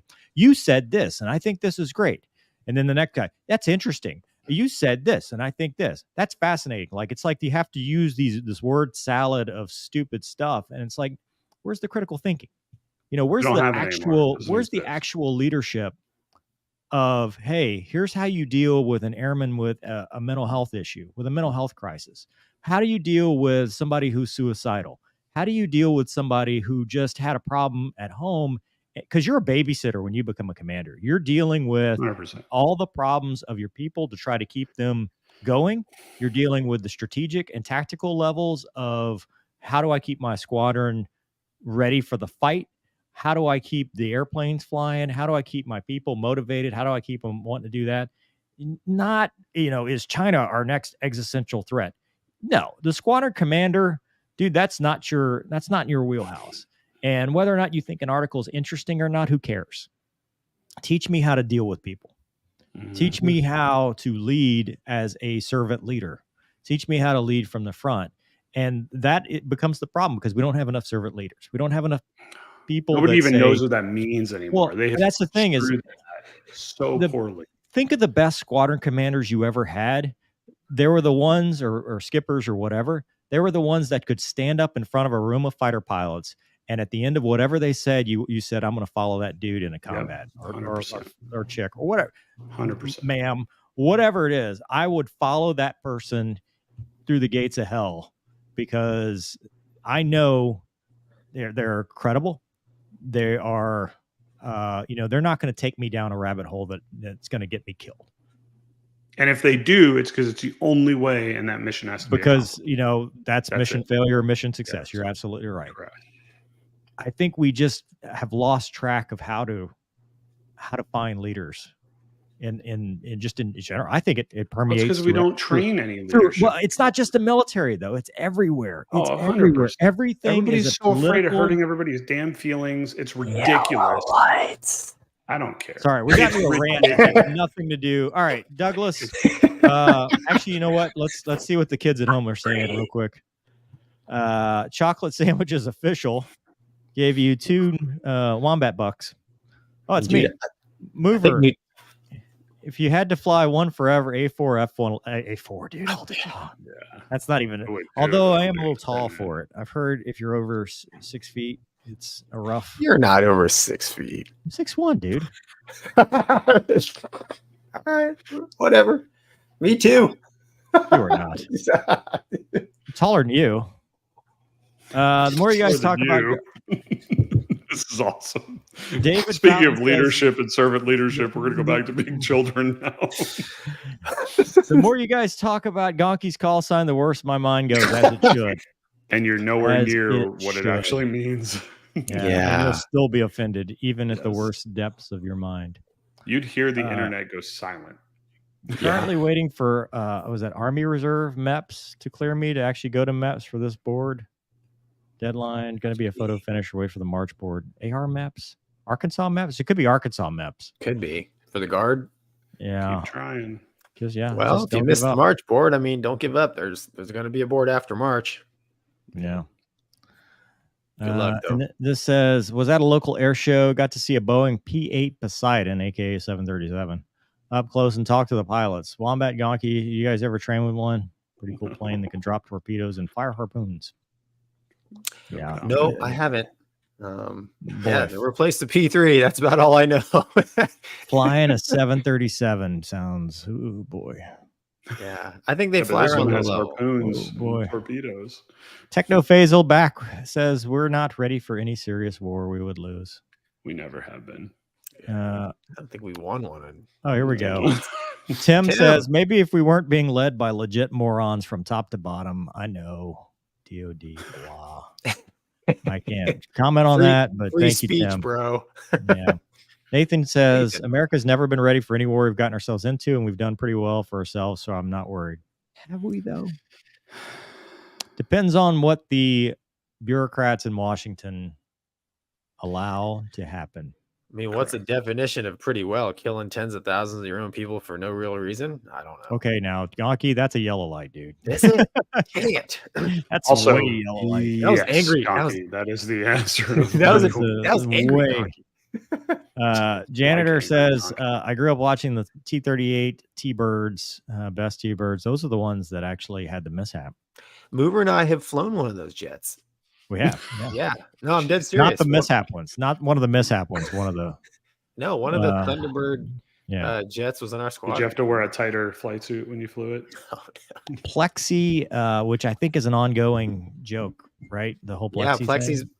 I guess I'm part of a joke that's going on with Plexi, which I haven't figured out yet. So. Is Gonky's call sign an acronym? Pseudo acronym? Big words. It's a mixture. Like mine's a pure acronym, right? But his is like a pretend. I don't want to give too much intel. It's like, Sector 7 kind of stuff. Well, let's move on. Douglas, you're up. Whoa. Okay. Hey, DCS. That's us playing DCS. I'd like to know what he's flying and what he's chasing, but anyway. So would he? He's in a T6. That's close so would trail. He. Is it? Okay. Trail. So it's formation, not combat. That's not DCS, though. The headline is Undergraduate Pilot Training 2.5 is now just UPT after being fully implemented. There's details on an interview with Major General Clark Quinn, who took on the job several months ago, overseeing everything from UPT to other types of training, including SEER. And he addresses some concerns about the pace of training. There's apparently been some criticism that people are going into advanced levels of flying too quickly, getting wings on the T6s and then moving more quickly than they would have otherwise. But he's not concerned about it. He said that they've added a lot of simulation and VR flying, and he identifies it as being better than sitting in a chair with the cardboard taped to the wall. I'm not disagreeing that it's better than cardboard taped to a wall. There's a part in here. Go down. There's a whole thing about IFF being replaced. Oh, I missed that. There it is, right there. The squawk. UPT isn't the only thing that has been. Scroll up. The 19th Air Force introduced a new fighter. Oh, now you scrolled up too much. This is the worst. We're in a PIO of scrolling right there. Above the picture or below the picture? Below the picture. Combining the T-38 undergraduate training and introduction to fighter fundamentals. It's the FBF. I'll tell you, it's really just taking two different syllabus. Wouldn't it be syllabi? And connecting them together. It's not a huge refinement. It's not a huge leap to technology. It's too soon to draw any conclusions from the new FBF course. To an extent, the same true for UPT. I would say to get a full assessment, probably 5 years. Of course, we can make immediate changes. I'm not saying we're going to wait 5 years for an adjustment, but hey, it's a syllabus we'll touch on again. So that was probably the biggest takeaway. Although, Gonky, what do you think about giving somebody a wing? That's what the Navy does, right? They give them wings. T-45s.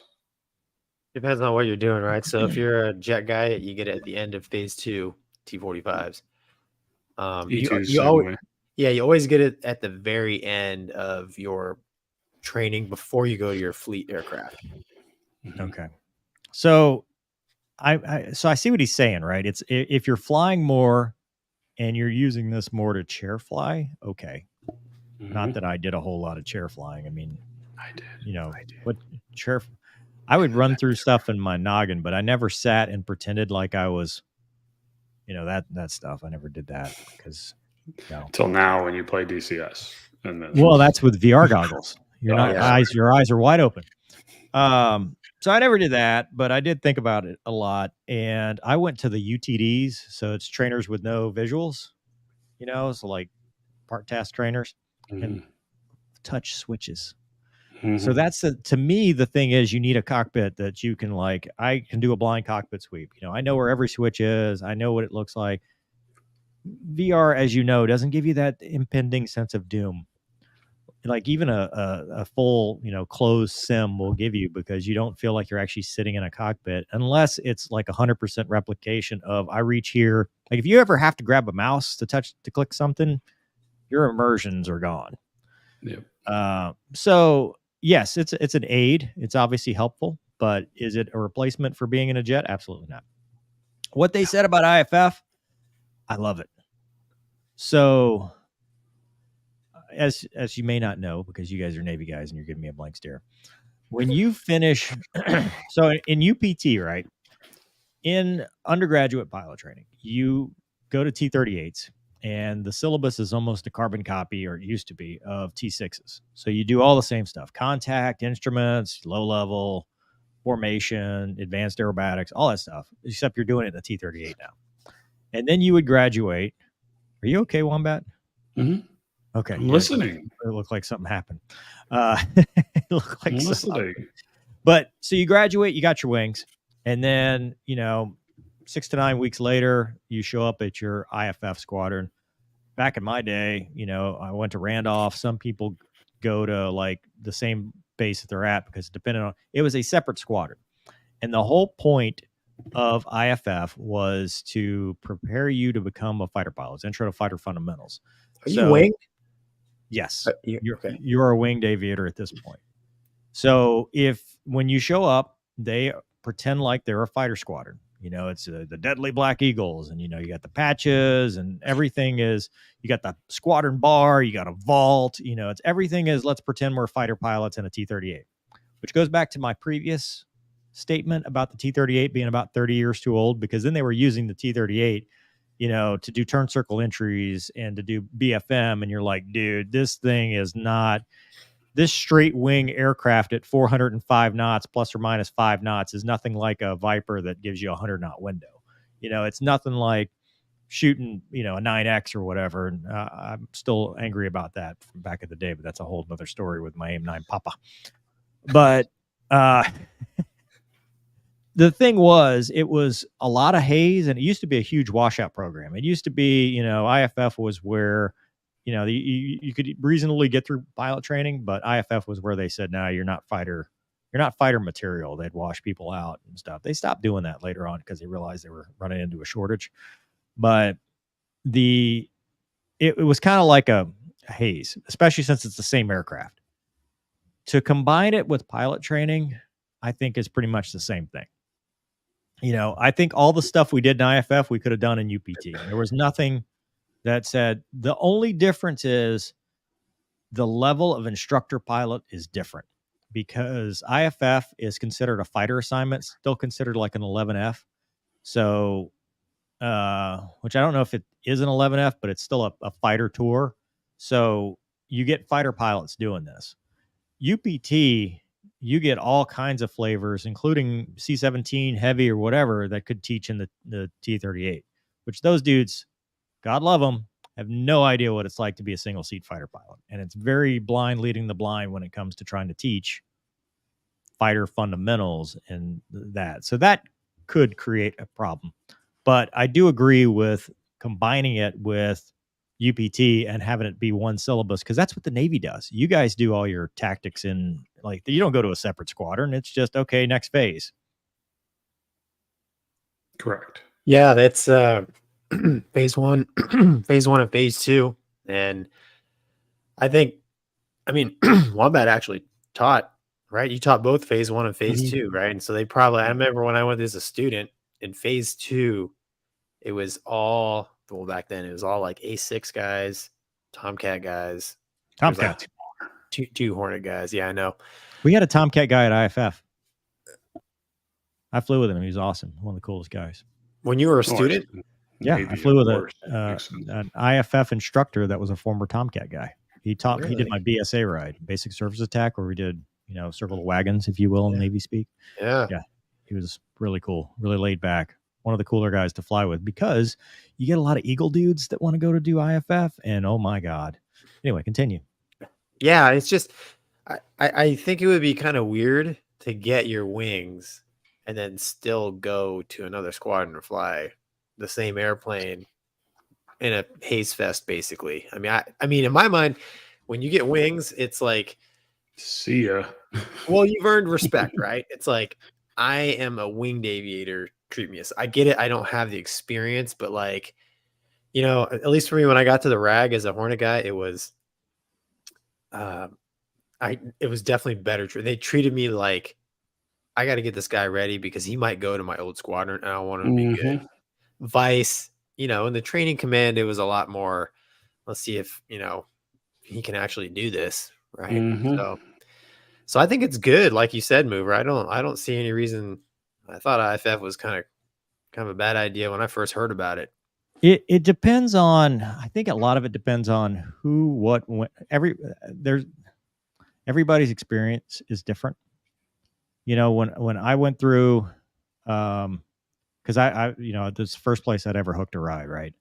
And when I tell people what I hook for, people are like, really? That's not the point of IFF. So, and hook is an unsat where you fail the ride. And because, like, in theory, IFF is supposed to just get you that fighter mentality, right? So how do we set up offensive sets, you know, where we line abreast, mile and a half, you know, get your parameters, just get a basic. We're not expecting you to employ the jet. And the big picture instructors were like that. Some, you know, were like, oh my, you know, let's, you know, great sortie. And then you go to the debrief and they're like, oh yeah, well, you know, the weapon system of the T-38, you didn't properly employ it. And it's like, dude, come on, doesn't man. exist. Yeah, this thing is all magic bullets. Who cares? So there was that piece to it. And it just depended on where you were. And I think in the olden days, it was even worse because that was how they, you know, that was the last chance that they had to screen somebody out who wasn't single seat ready.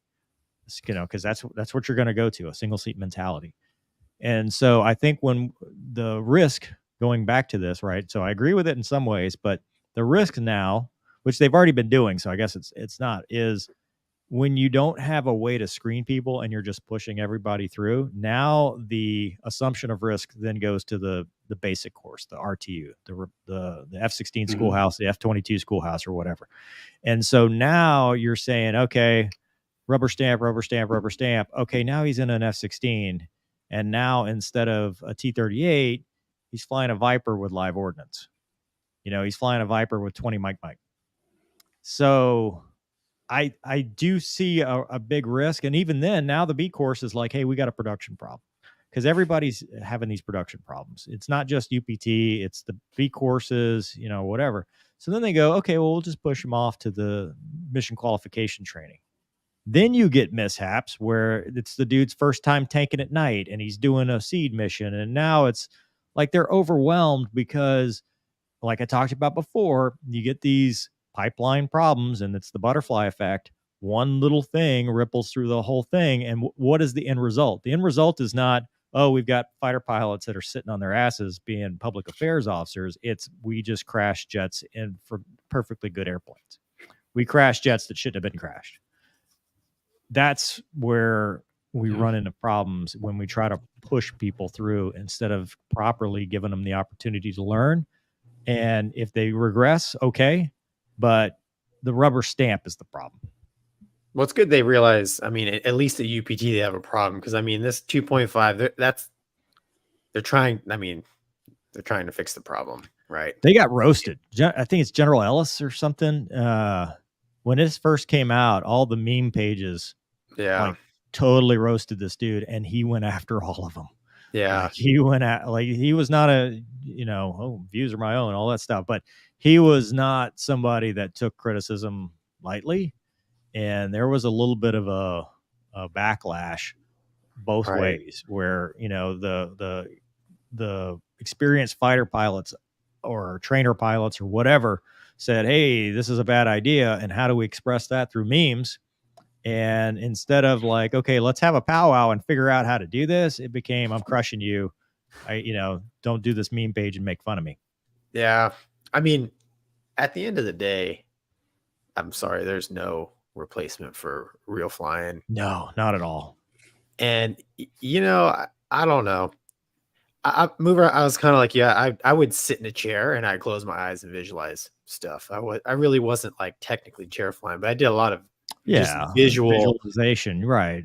And I think, I don't know, man, like technology is good, but like I think that would be better than VR, because VR, you just put the goggles on. It's easy, right?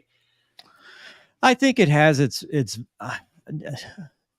obviously got more time in DCS. I mean, but it's easy, right? I mean, when I sat there, I remember closing my eyes. I'm like, all right, the switches, you know, and I'd start thinking about the switches and like because it was new to me, so I had to I had to create the cockpit in my head. And so I was more familiar with it. I at least that's what I remember.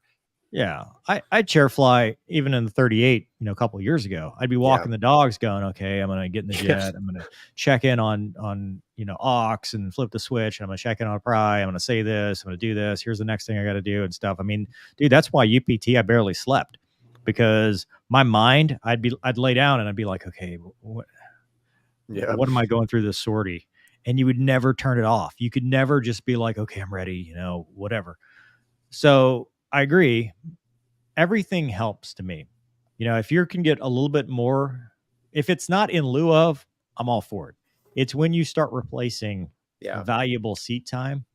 And in some cases that may be only, all you have. What I worry about is it's not a 1-for-1 now, but what happens when budgets start getting cut and cut and cut, and they're like, well, we have this UPT 2.5 thing, and guess what? The VR, it's only 6% less flying, but here we go.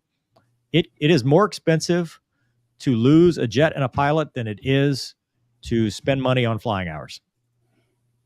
Yep. For all the money. Because you can't put a price on a life.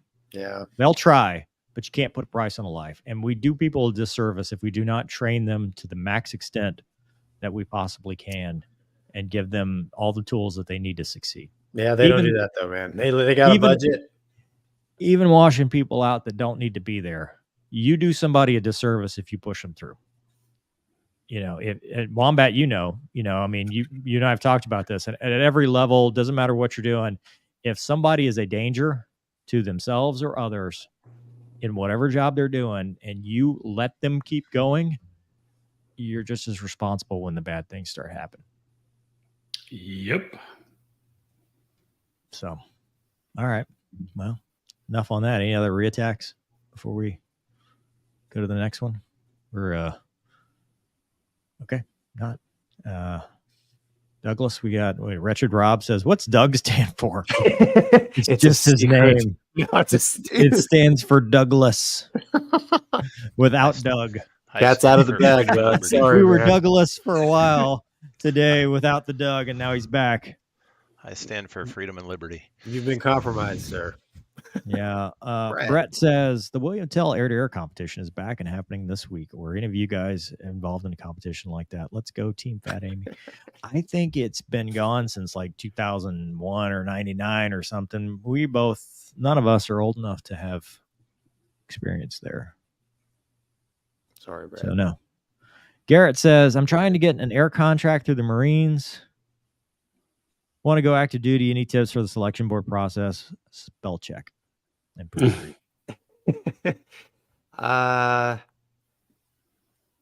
No, I went through the process like 20 years ago, and it's pretty straightforward. It's the Marines are looking for the same thing. You got to pass the test, you got to pass the physical, and their physical fitness test is significantly of higher standard than say the Air Force for sure, and even the Navy. So I would say just get in the best physical shape you can, because when you go to, and with the Marines, you got to go to OCS, and then after OCS, you got to go do TBS. So there's a lot more physical grunt stuff going on. You don't want to be worried about your physical fitness lacking, because you're going to need to focus on other things. So that's what I would say, man. I was in great shape. I smoked everything. You still are. The Marines wouldn't take me because I had childhood asthma, and I couldn't get the waiver for it, even though I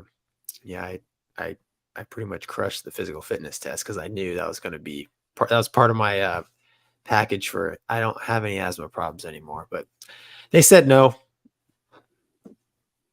Okay, that's all I got, man.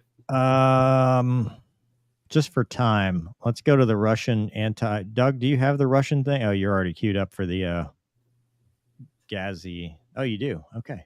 Yeah, let's talk about the Russians. The Russians are putting tires on airplanes. I've got it queued. I haven't read it. They're putting tires, and they've got this new technology. It's not technology. It's like a net. And So it's basically like the cages they put around tanks for RPGs.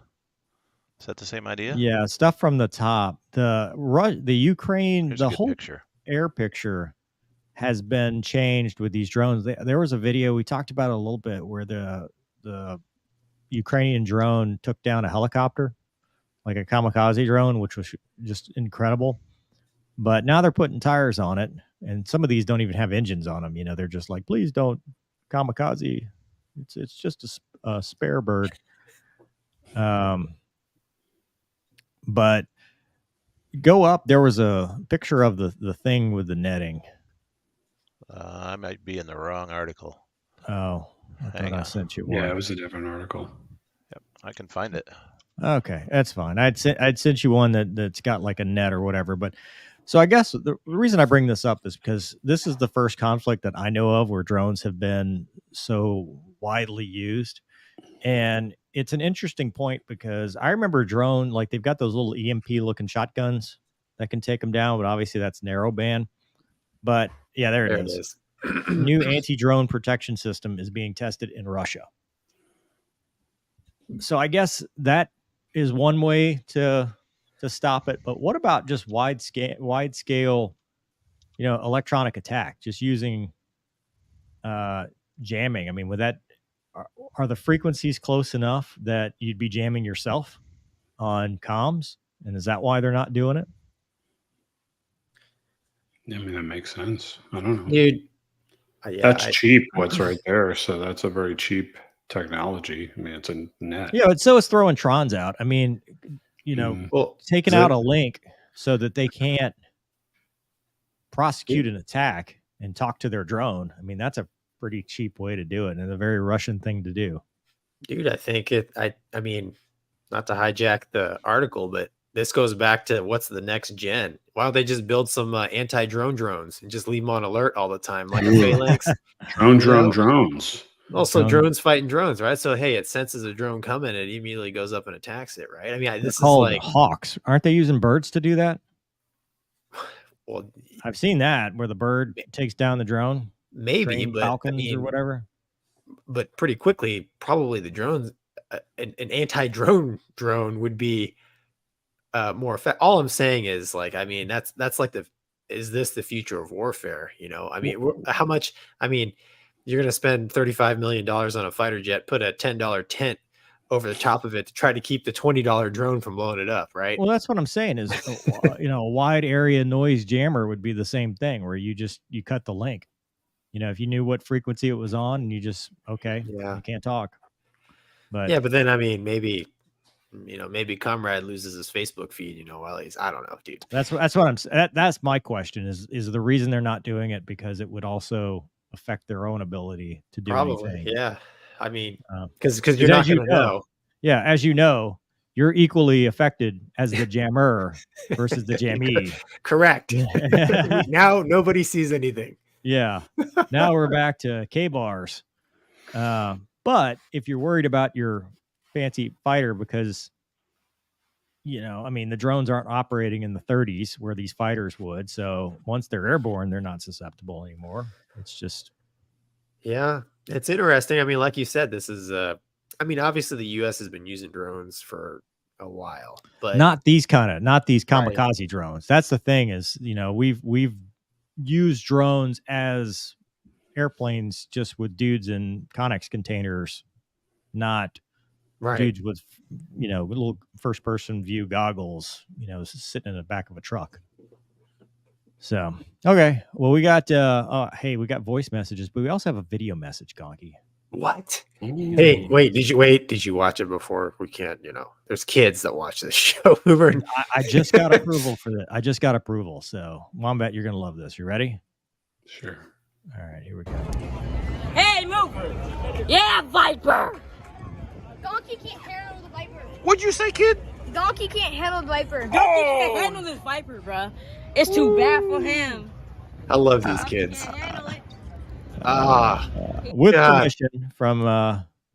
Do you know them, Gonky? I'm assuming you do because they seem to know you pretty well. No, but you know what, man? I love it. Those kids are going to go far. They are. And I can't handle Gonky can't handle a Viper. True story. Mama All said right. I couldn't handle the V8. Yeah. Back to, we've got voice messages, and then we'll move on to the mental health minute. Let me see if I can find it here. I know I didn't think we'd have this much to talk about, but here's the first one. Hey, Mover and Gonky. Do you think artificial intelligence will affect backseaters, if at all?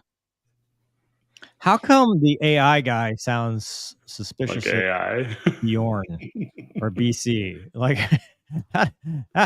how does this guy sound real to me? Backseater has already been replaced, man. They Correct. replaced him Yeah, in the we don't Hornet. need him anyway. We didn't. Yeah. I mean, maybe they'll give them a F-35 doesn't fighting have one. chance to get more intelligence. Yeah.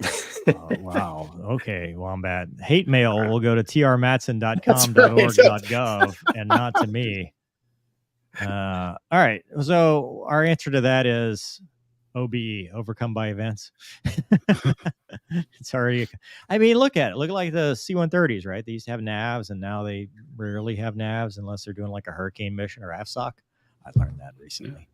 FEs on 727s to 737s or whatever. I mean, Talk about replacing pilots. I mean, right? So it goes by the way of the dinosaur. Okay, this one's for you guys. It's a little low, so turn up the volume. Let's begin. Hey, Mover, Gonky, and Wombat. Aviation back here again. CV-62 USS Independence.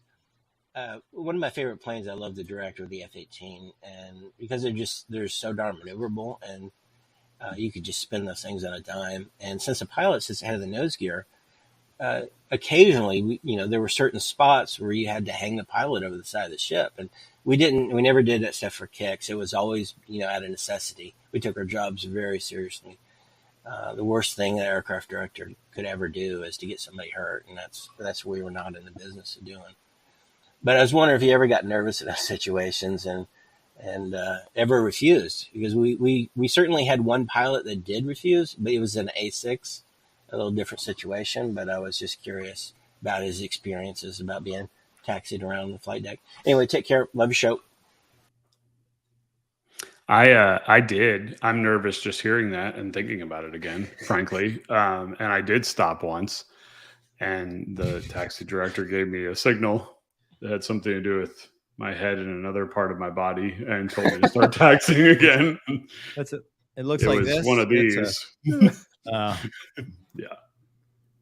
yeah. So yeah, man, that sucked. That was the worst. Have you ever had the nose gear hit the scupper? Yeah, I was gonna say, dude. So that's the one. Like, dude, at night, of course, you can't see anything, and it's terrible because you're like looking 90 off, right? So the airplane is pointed towards the ocean, and you're looking like to the right because the director can't stand in front of you or he'd be freaking in the ocean, right? So you're looking like to the right or the left, and he's telling you to go forward, and you're like, dude, the lights are kind of getting over here now. I'm over the freaking water, and yeah, man. One night, he's giving me the on the brake, high gain, and I'm coming around, and dude, it hit the scupper, and I about soiled myself because, dude, once you go over, you're out of the ejection envelope. And I was in front of the island.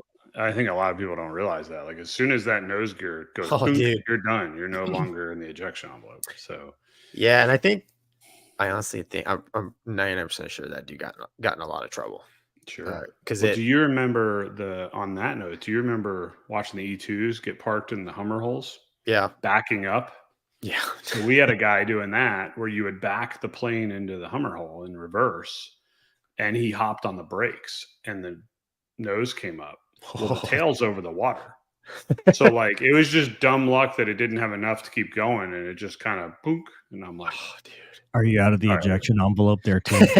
You're out of the ejection envelope the minute you select E2s.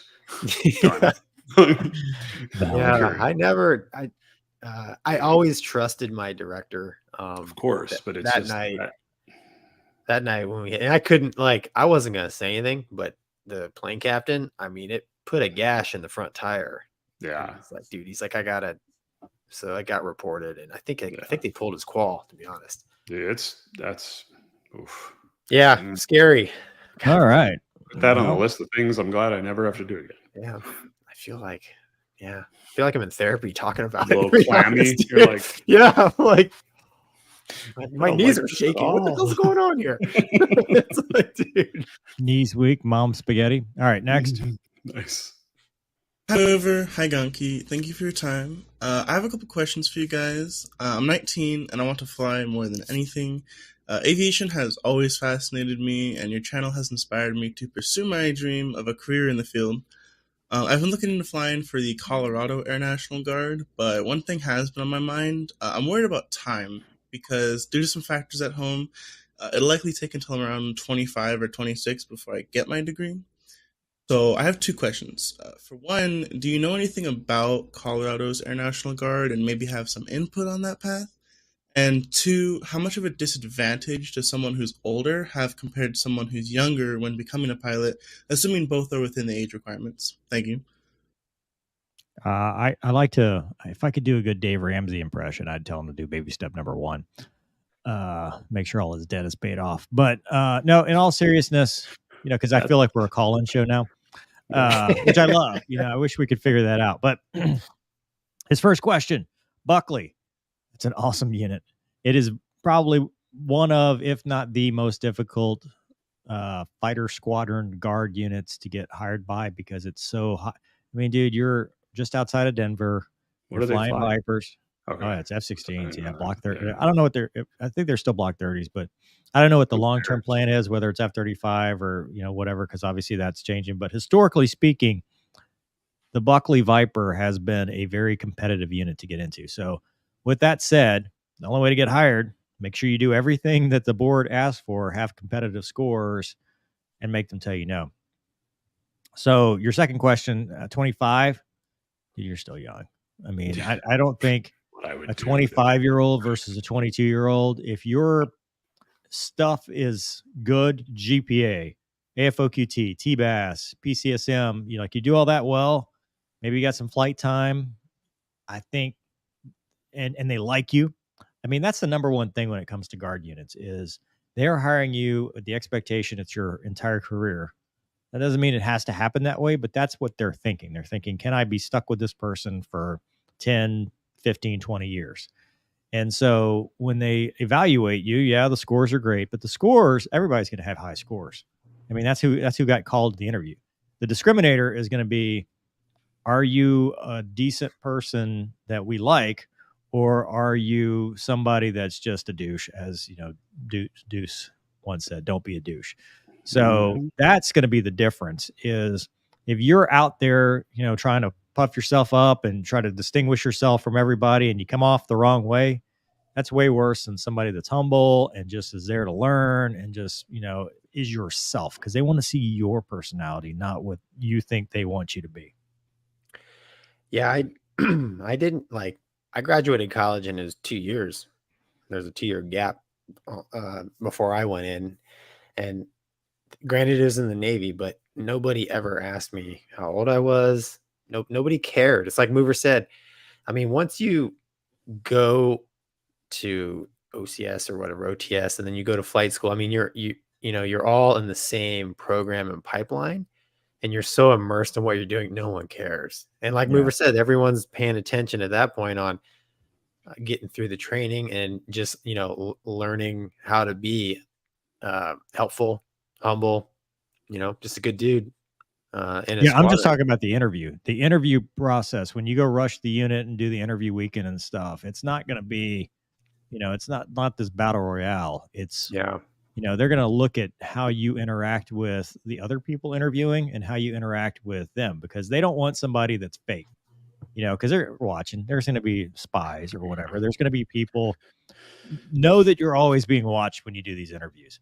So there's always going to be that one guy or girl that is going to present this face to the board, and then in private, or what they think is private, is going to act like, well, I'm the next fighter pilot. I'm going to go fly, F-16s, and this is mine. You're going to take it from me. It doesn't go over well. They can tell. So that's where and your Gonky's right too. Once you get the spot, once you get the spot or slot,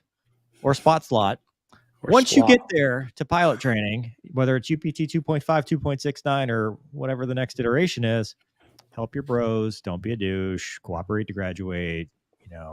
Don't ever try to be this competitive asshole, because that's not going to work. It's not going to go well for you. Not going to go well for you. The last one, we got a bunch of these. Evening, guys. BC here again. Could you explain the use of rudder in a jet a bit more? In DCS, I mainly use it on the runway or coming in for a landing, and I'm wondering if you use it mid-air as well during formation flying or refueling. Thanks again. Till next time, I'm sure.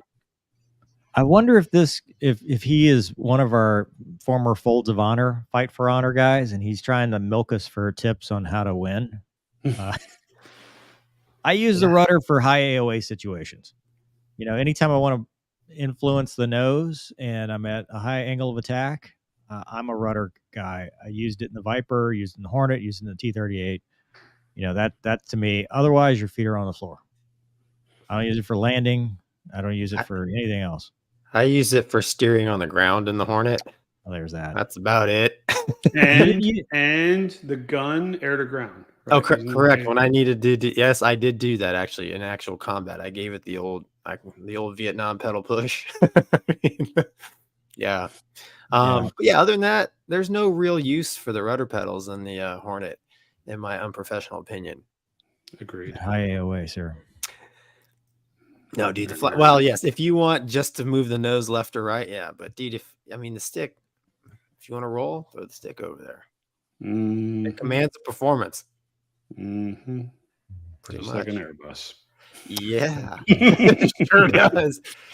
Sure. Mover wouldn't understand 7.3s and T-30. Hey man, Viper and Hornet were both fly-by-wire.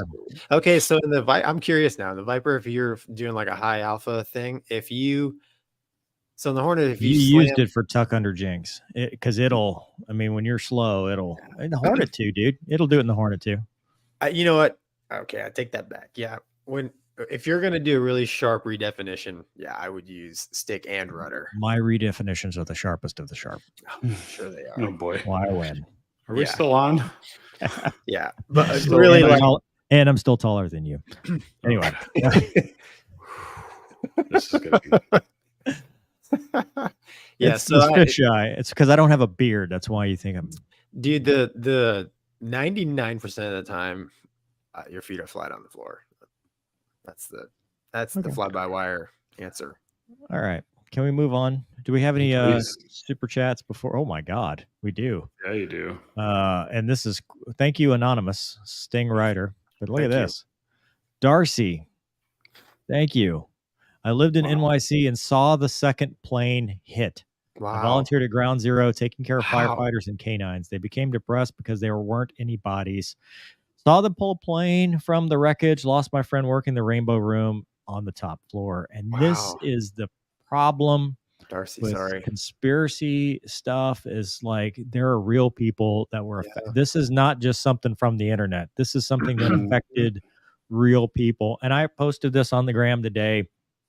The canines, also heroes of the day, because they were searching for bodies, and a lot of them had the ill effects of all the the cancers and stuff like that, and they didn't live.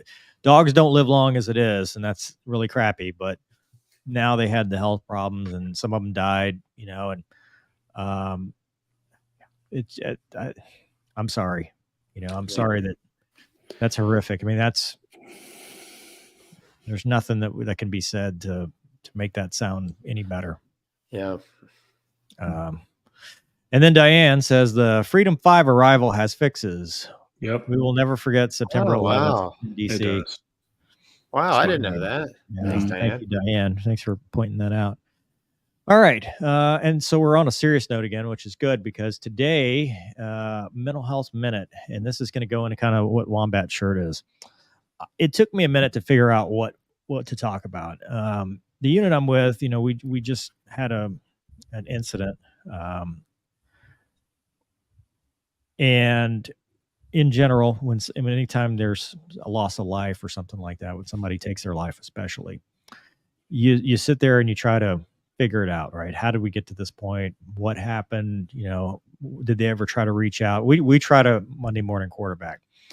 And my simple message to everyone here that I've said as an addendum to a couple other mental health minutes, but don't make a temporary problem permanent. And by that, I mean anything that you're going through can be solved. Anything that you're going through does not have to be, you don't have to be alone, and you're not alone. There are resources out in the community, 988, there's law enforcement agencies, we're all trained in mental health first aid. And when you're going through something, don't fight it alone.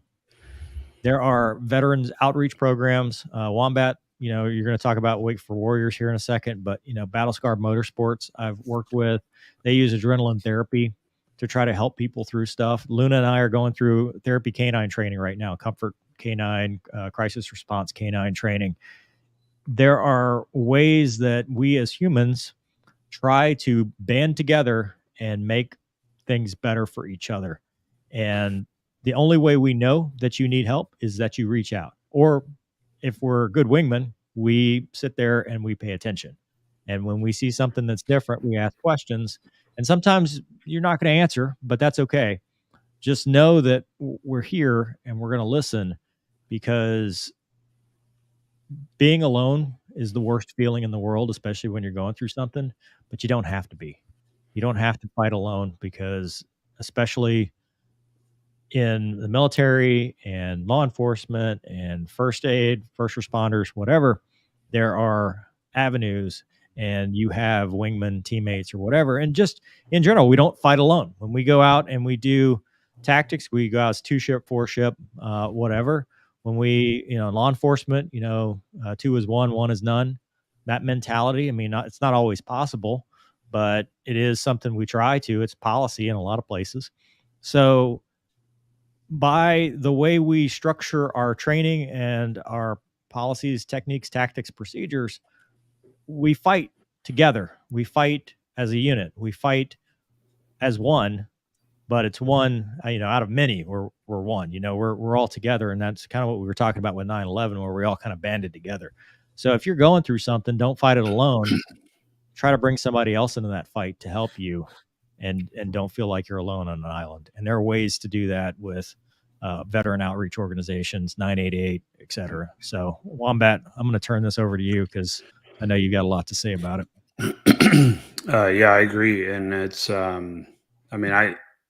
even something as simple as, you think military pilot who's gone to the airlines, I've been at my airline for almost a decade now, and we've lost people that have decided to take their own life because they didn't make the transition well. And, and the average American would probably look at them and be like, they don't have any problems. So one of the things I do in teaching is I spend some time with these new pilots, if I know they have a military background, to let them know that there's resources out there, because not everybody transitions out of the military well. But with Wake for Warriors, that's something that I can't thank them enough for letting me get involved and becoming a part of it. And it's something that, when I first heard about it, I'm like, oh, this sounds like a pretty sweet boondoggle. Like, I get to go and hang out on a really expensive wakeboard boat, and they're going to show me how to wakeboard and wake surf. And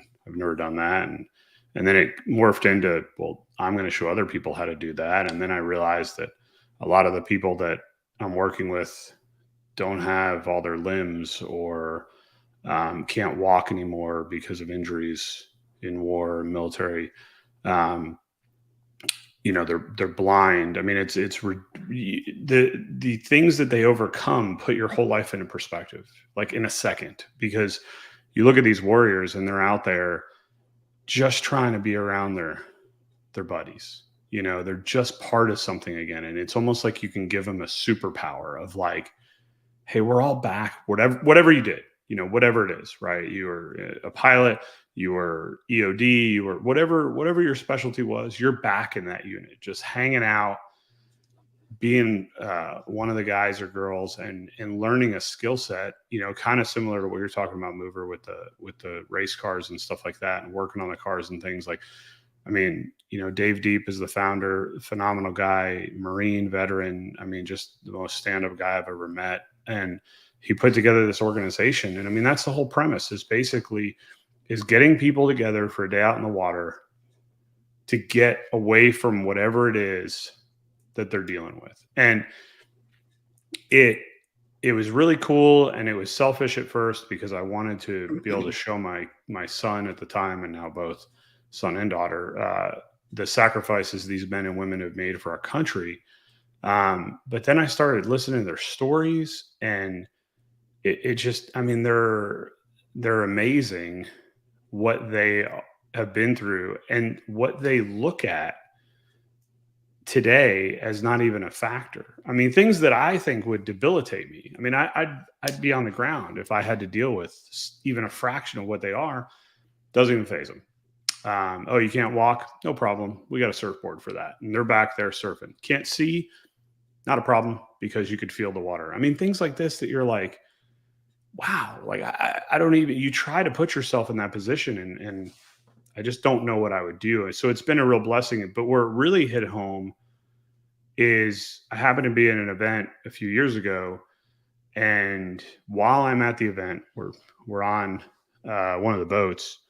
And, it's a fun day. We're out there. We try to have a good time. You get to know everybody's story, right? What's their background? Where are they from? I mean, every one of these individuals is just a phenomenal American who, as Mover, as you put, was willing to write that check. And while none of them paid the full check price, every one of them, something was cashed, right? And so we're out there, and I'll never forget it. We're about to go back out, after lunch, and I'm loading up the boat. I'm making sure it's fueled up.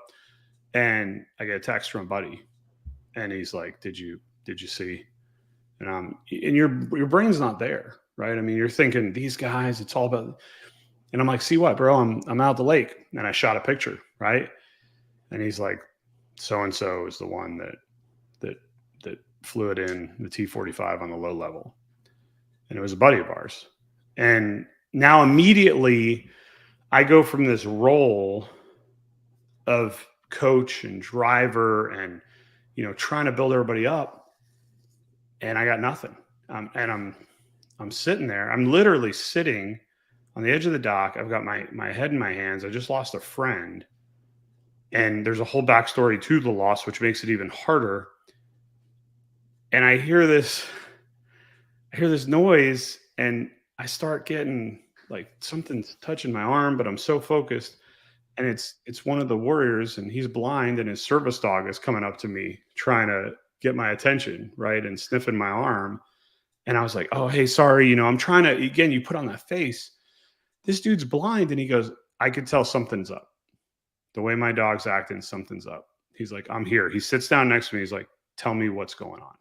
And to transform that, I'll never forget it. I mean, it was unbelievable that somebody in his position could immediately sense it, especially through the dog, and was there. It was that sense of camaraderie. And I haven't found it, and I've tried to find other, and I'm not knocking any other veterans organization, nothing like that. That is not my intent here. I have never found that with any of the other ones I've been involved in, where it's so personal. And I mean, no kidding, when I tell you, if you donate $1 is going directly to 100% of $1 is going directly to these warriors. And I think that is such a cool thing. It's sponsored by Nautique Boats. That company is fantastic. They donate one boat every year to this organization. I've seen the email where the founder or the owner of Nautique says he doesn't care if he loses money every year to support these I mean, these ain't cheap boats, man. Like, they can hold the candle to that Mustang GT, whatever that price. I mean, these are not, and oh, by the way, they're not cheap to run. And it's the money that funnels in to get these warriors from all over the country to these events to be around. It is just the most humbling thing in the world. And it goes to what you're saying, Mover, is there's always somebody, but sometimes you can't find that somebody. It's hard, right? You're in a situation where you feel alone. You feel like there's nobody else out there for you. Nobody else could possibly understand what you happen to be going through at this moment. But in reality, everybody does. Like, everybody's going through something. And I've said that before, and there's varying levels. But here's the thing. It doesn't matter if you feel like yours is nothing and somebody else is more. It's a lot to you.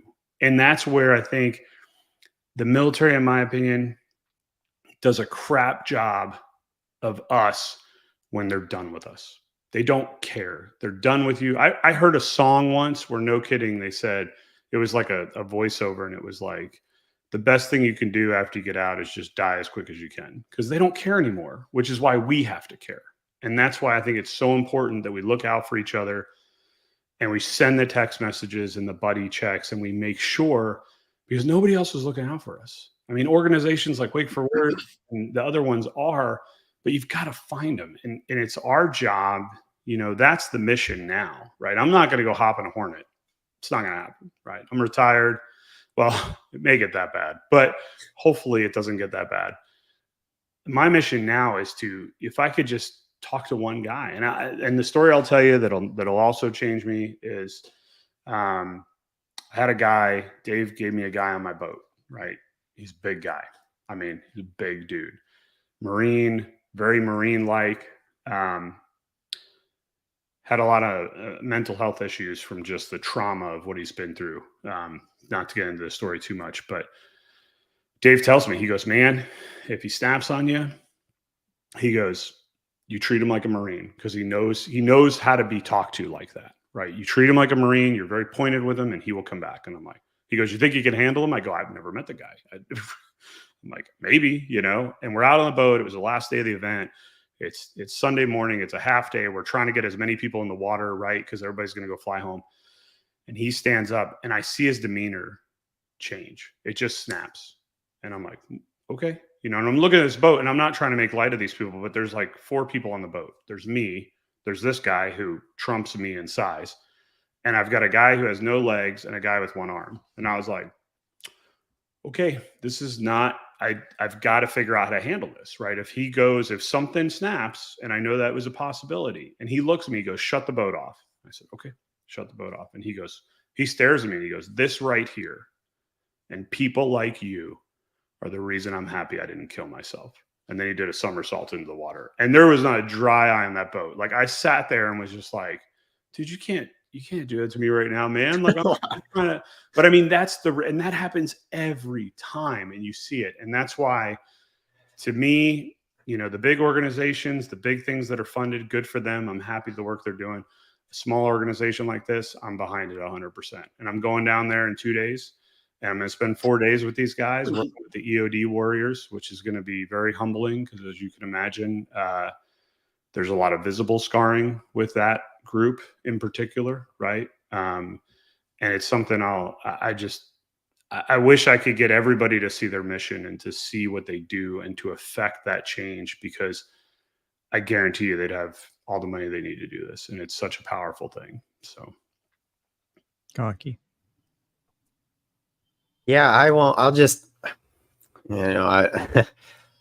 so as a Christian, I do read the Bible, and there's a lot of good stuff in the Bible about not flying alone. I mean, there's a lot in Proverbs, whoever walks with the wise will become wise, but a companion of fools will suffer harm. So whatever you're doing, like if you're suffering mentally, seek out these groups like Wake for Warriors, because you want to be around people who are feeding you the right, the right words, right? The right thoughts.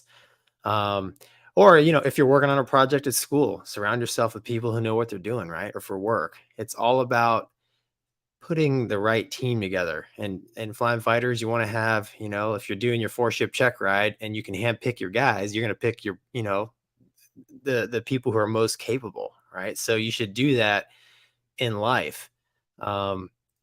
So, I mean, Wombat gave a couple awesome stories about how, when you're surrounded by the right people, amazing things can happen. And that's just, you don't have to be a veteran to experience that in life. So that's all I got, Mover. Yeah. Surround yourself with people that inspire and influence and make you better. Yep. Like you boys. A little better. Yeah, a little taller, a little still better. taller than you. I'm just gonna throw that out there one more time. Yeah. Douglas. No, that's great. Douglas, yes, of course. Hopefully his microphone's working. Or No, you didn't guys fall nail asleep it. I mean, just like always, everything I thought of while you were talking, somebody else said it just a few minutes later. You really covered it. Positive social pressure. If somebody tells you not to get help or don't get help, don't listen to them. Go find somebody who will listen. There's no shame in getting help. Like, it's so funny. I forgot where I even heard this, but you wouldn't make fun of somebody if they hurt their knee and went to a doctor. You wouldn't make fun of somebody or think poorly of somebody if they, got a concussion and went to a doctor. But yet, what's inside the brain, so we go concussion, okay, where it's fine. But hey, some things aren't jiving mentally, and it's all of a sudden this big stigma. We don't trust people. We think now there's something wrong with them. They're less than. And I would argue that you are more than. If you get help, you are stronger than you know. You are stronger because you were vulnerable. You were stronger because you identified a threat and you attacked it. Because the worst are the ones that ignore it, or they let it build up and then they do something irreversible, whether it's to themselves or to somebody else, to somebody they love. So I would just say there's no shame in getting help. And help comes in many forms. It can be professional, psychologist, psychiatrist, counselor, but it can also be the bros, Wake for Warriors, the fellowship. It can be a lot of different things. So don't think that there's only one way to fix it, and don't think that you have to do it one certain way, because everybody's different. But the thing is, just make sure you get help. That's all. Talk to somebody. Okay, we got a couple super chats, and then I think it's time to wrap it up because it is past everybody's bedtime at this point. Even Batman. Gonky. This is from Eric, who plays the guitar. No, it's the drums. He plays the drums for $5. Gonky, what was your favorite trainer, T45 or 38? The T45 is my favorite trainer. Yes. The 38 I think is a better looking jet, but the T45 was very stable, except when it was rolling down the runway. But once it was airborne, it was very stable. It had its own what do we call it, a GTS Wombat, the gas turbine starter. So you didn't need a huffer. You didn't need a huffer cart to start.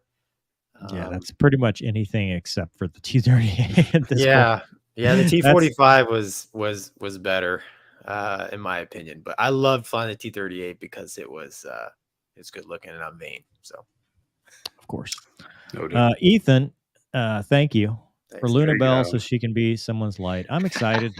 Dude, service dogs are dope, man. Like they are so cool. I'm excited for what I am little more than her handler / bodyguard.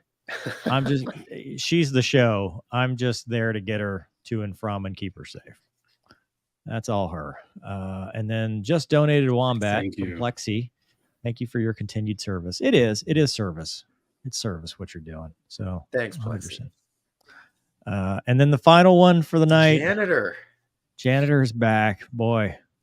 Gonky, you're gonna have to do the the Snoopy. NPC stuff, like the pop pop pop pop pop pop pop gang. That's how you're gonna.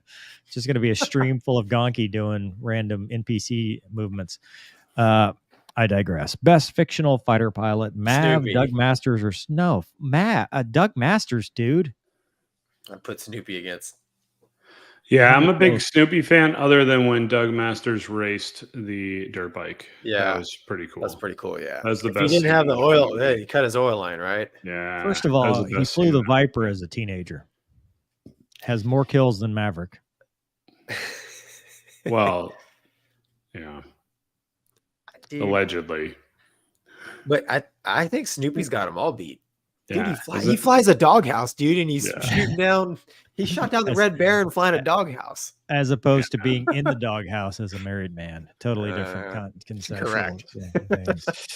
Stuff that I wouldn't know about. Okay, well, I think we've handled everything that we need to handle for the night. What else? Are these shows just getting longer? That's what she said. That's what she said. Yeah. Well, if there weren't a man named Wombat, who we love dearly. What are you talking about? Well, we had we had to pay tribute to September 11th, man. I know that took some time. Have you guys decided for the viewers what the plan is going forward? Oh yeah, dude, we'll have to look at the analytics, but I think we're gonna have to move this to Wednesday. Yeah, we'll see. We'll make an announcement. We will look at the data and figure out what's best. But Wombat, thanks for being on the show. Thanks, man. We always appreciate you. You are the light of our lives. Douglas, as always, we appreciate you, and we're glad you got your mic fixed. And Gonky is glad it's not him. Mm-hmm. I appreciate it. I don't want to talk about it. I know that feeling. It was me last week. It was your turn. Gonky, thank you for your continued internet. Yeah, and it's great, isn't it? Appreciate it. Closing thoughts, gentlemen, around the room. Anything before I going once, going twice? Should be good to one another. That's all. Have a great week. We will see you on the next one. Good night, everybody. See you guys. Good night. See you. Bye.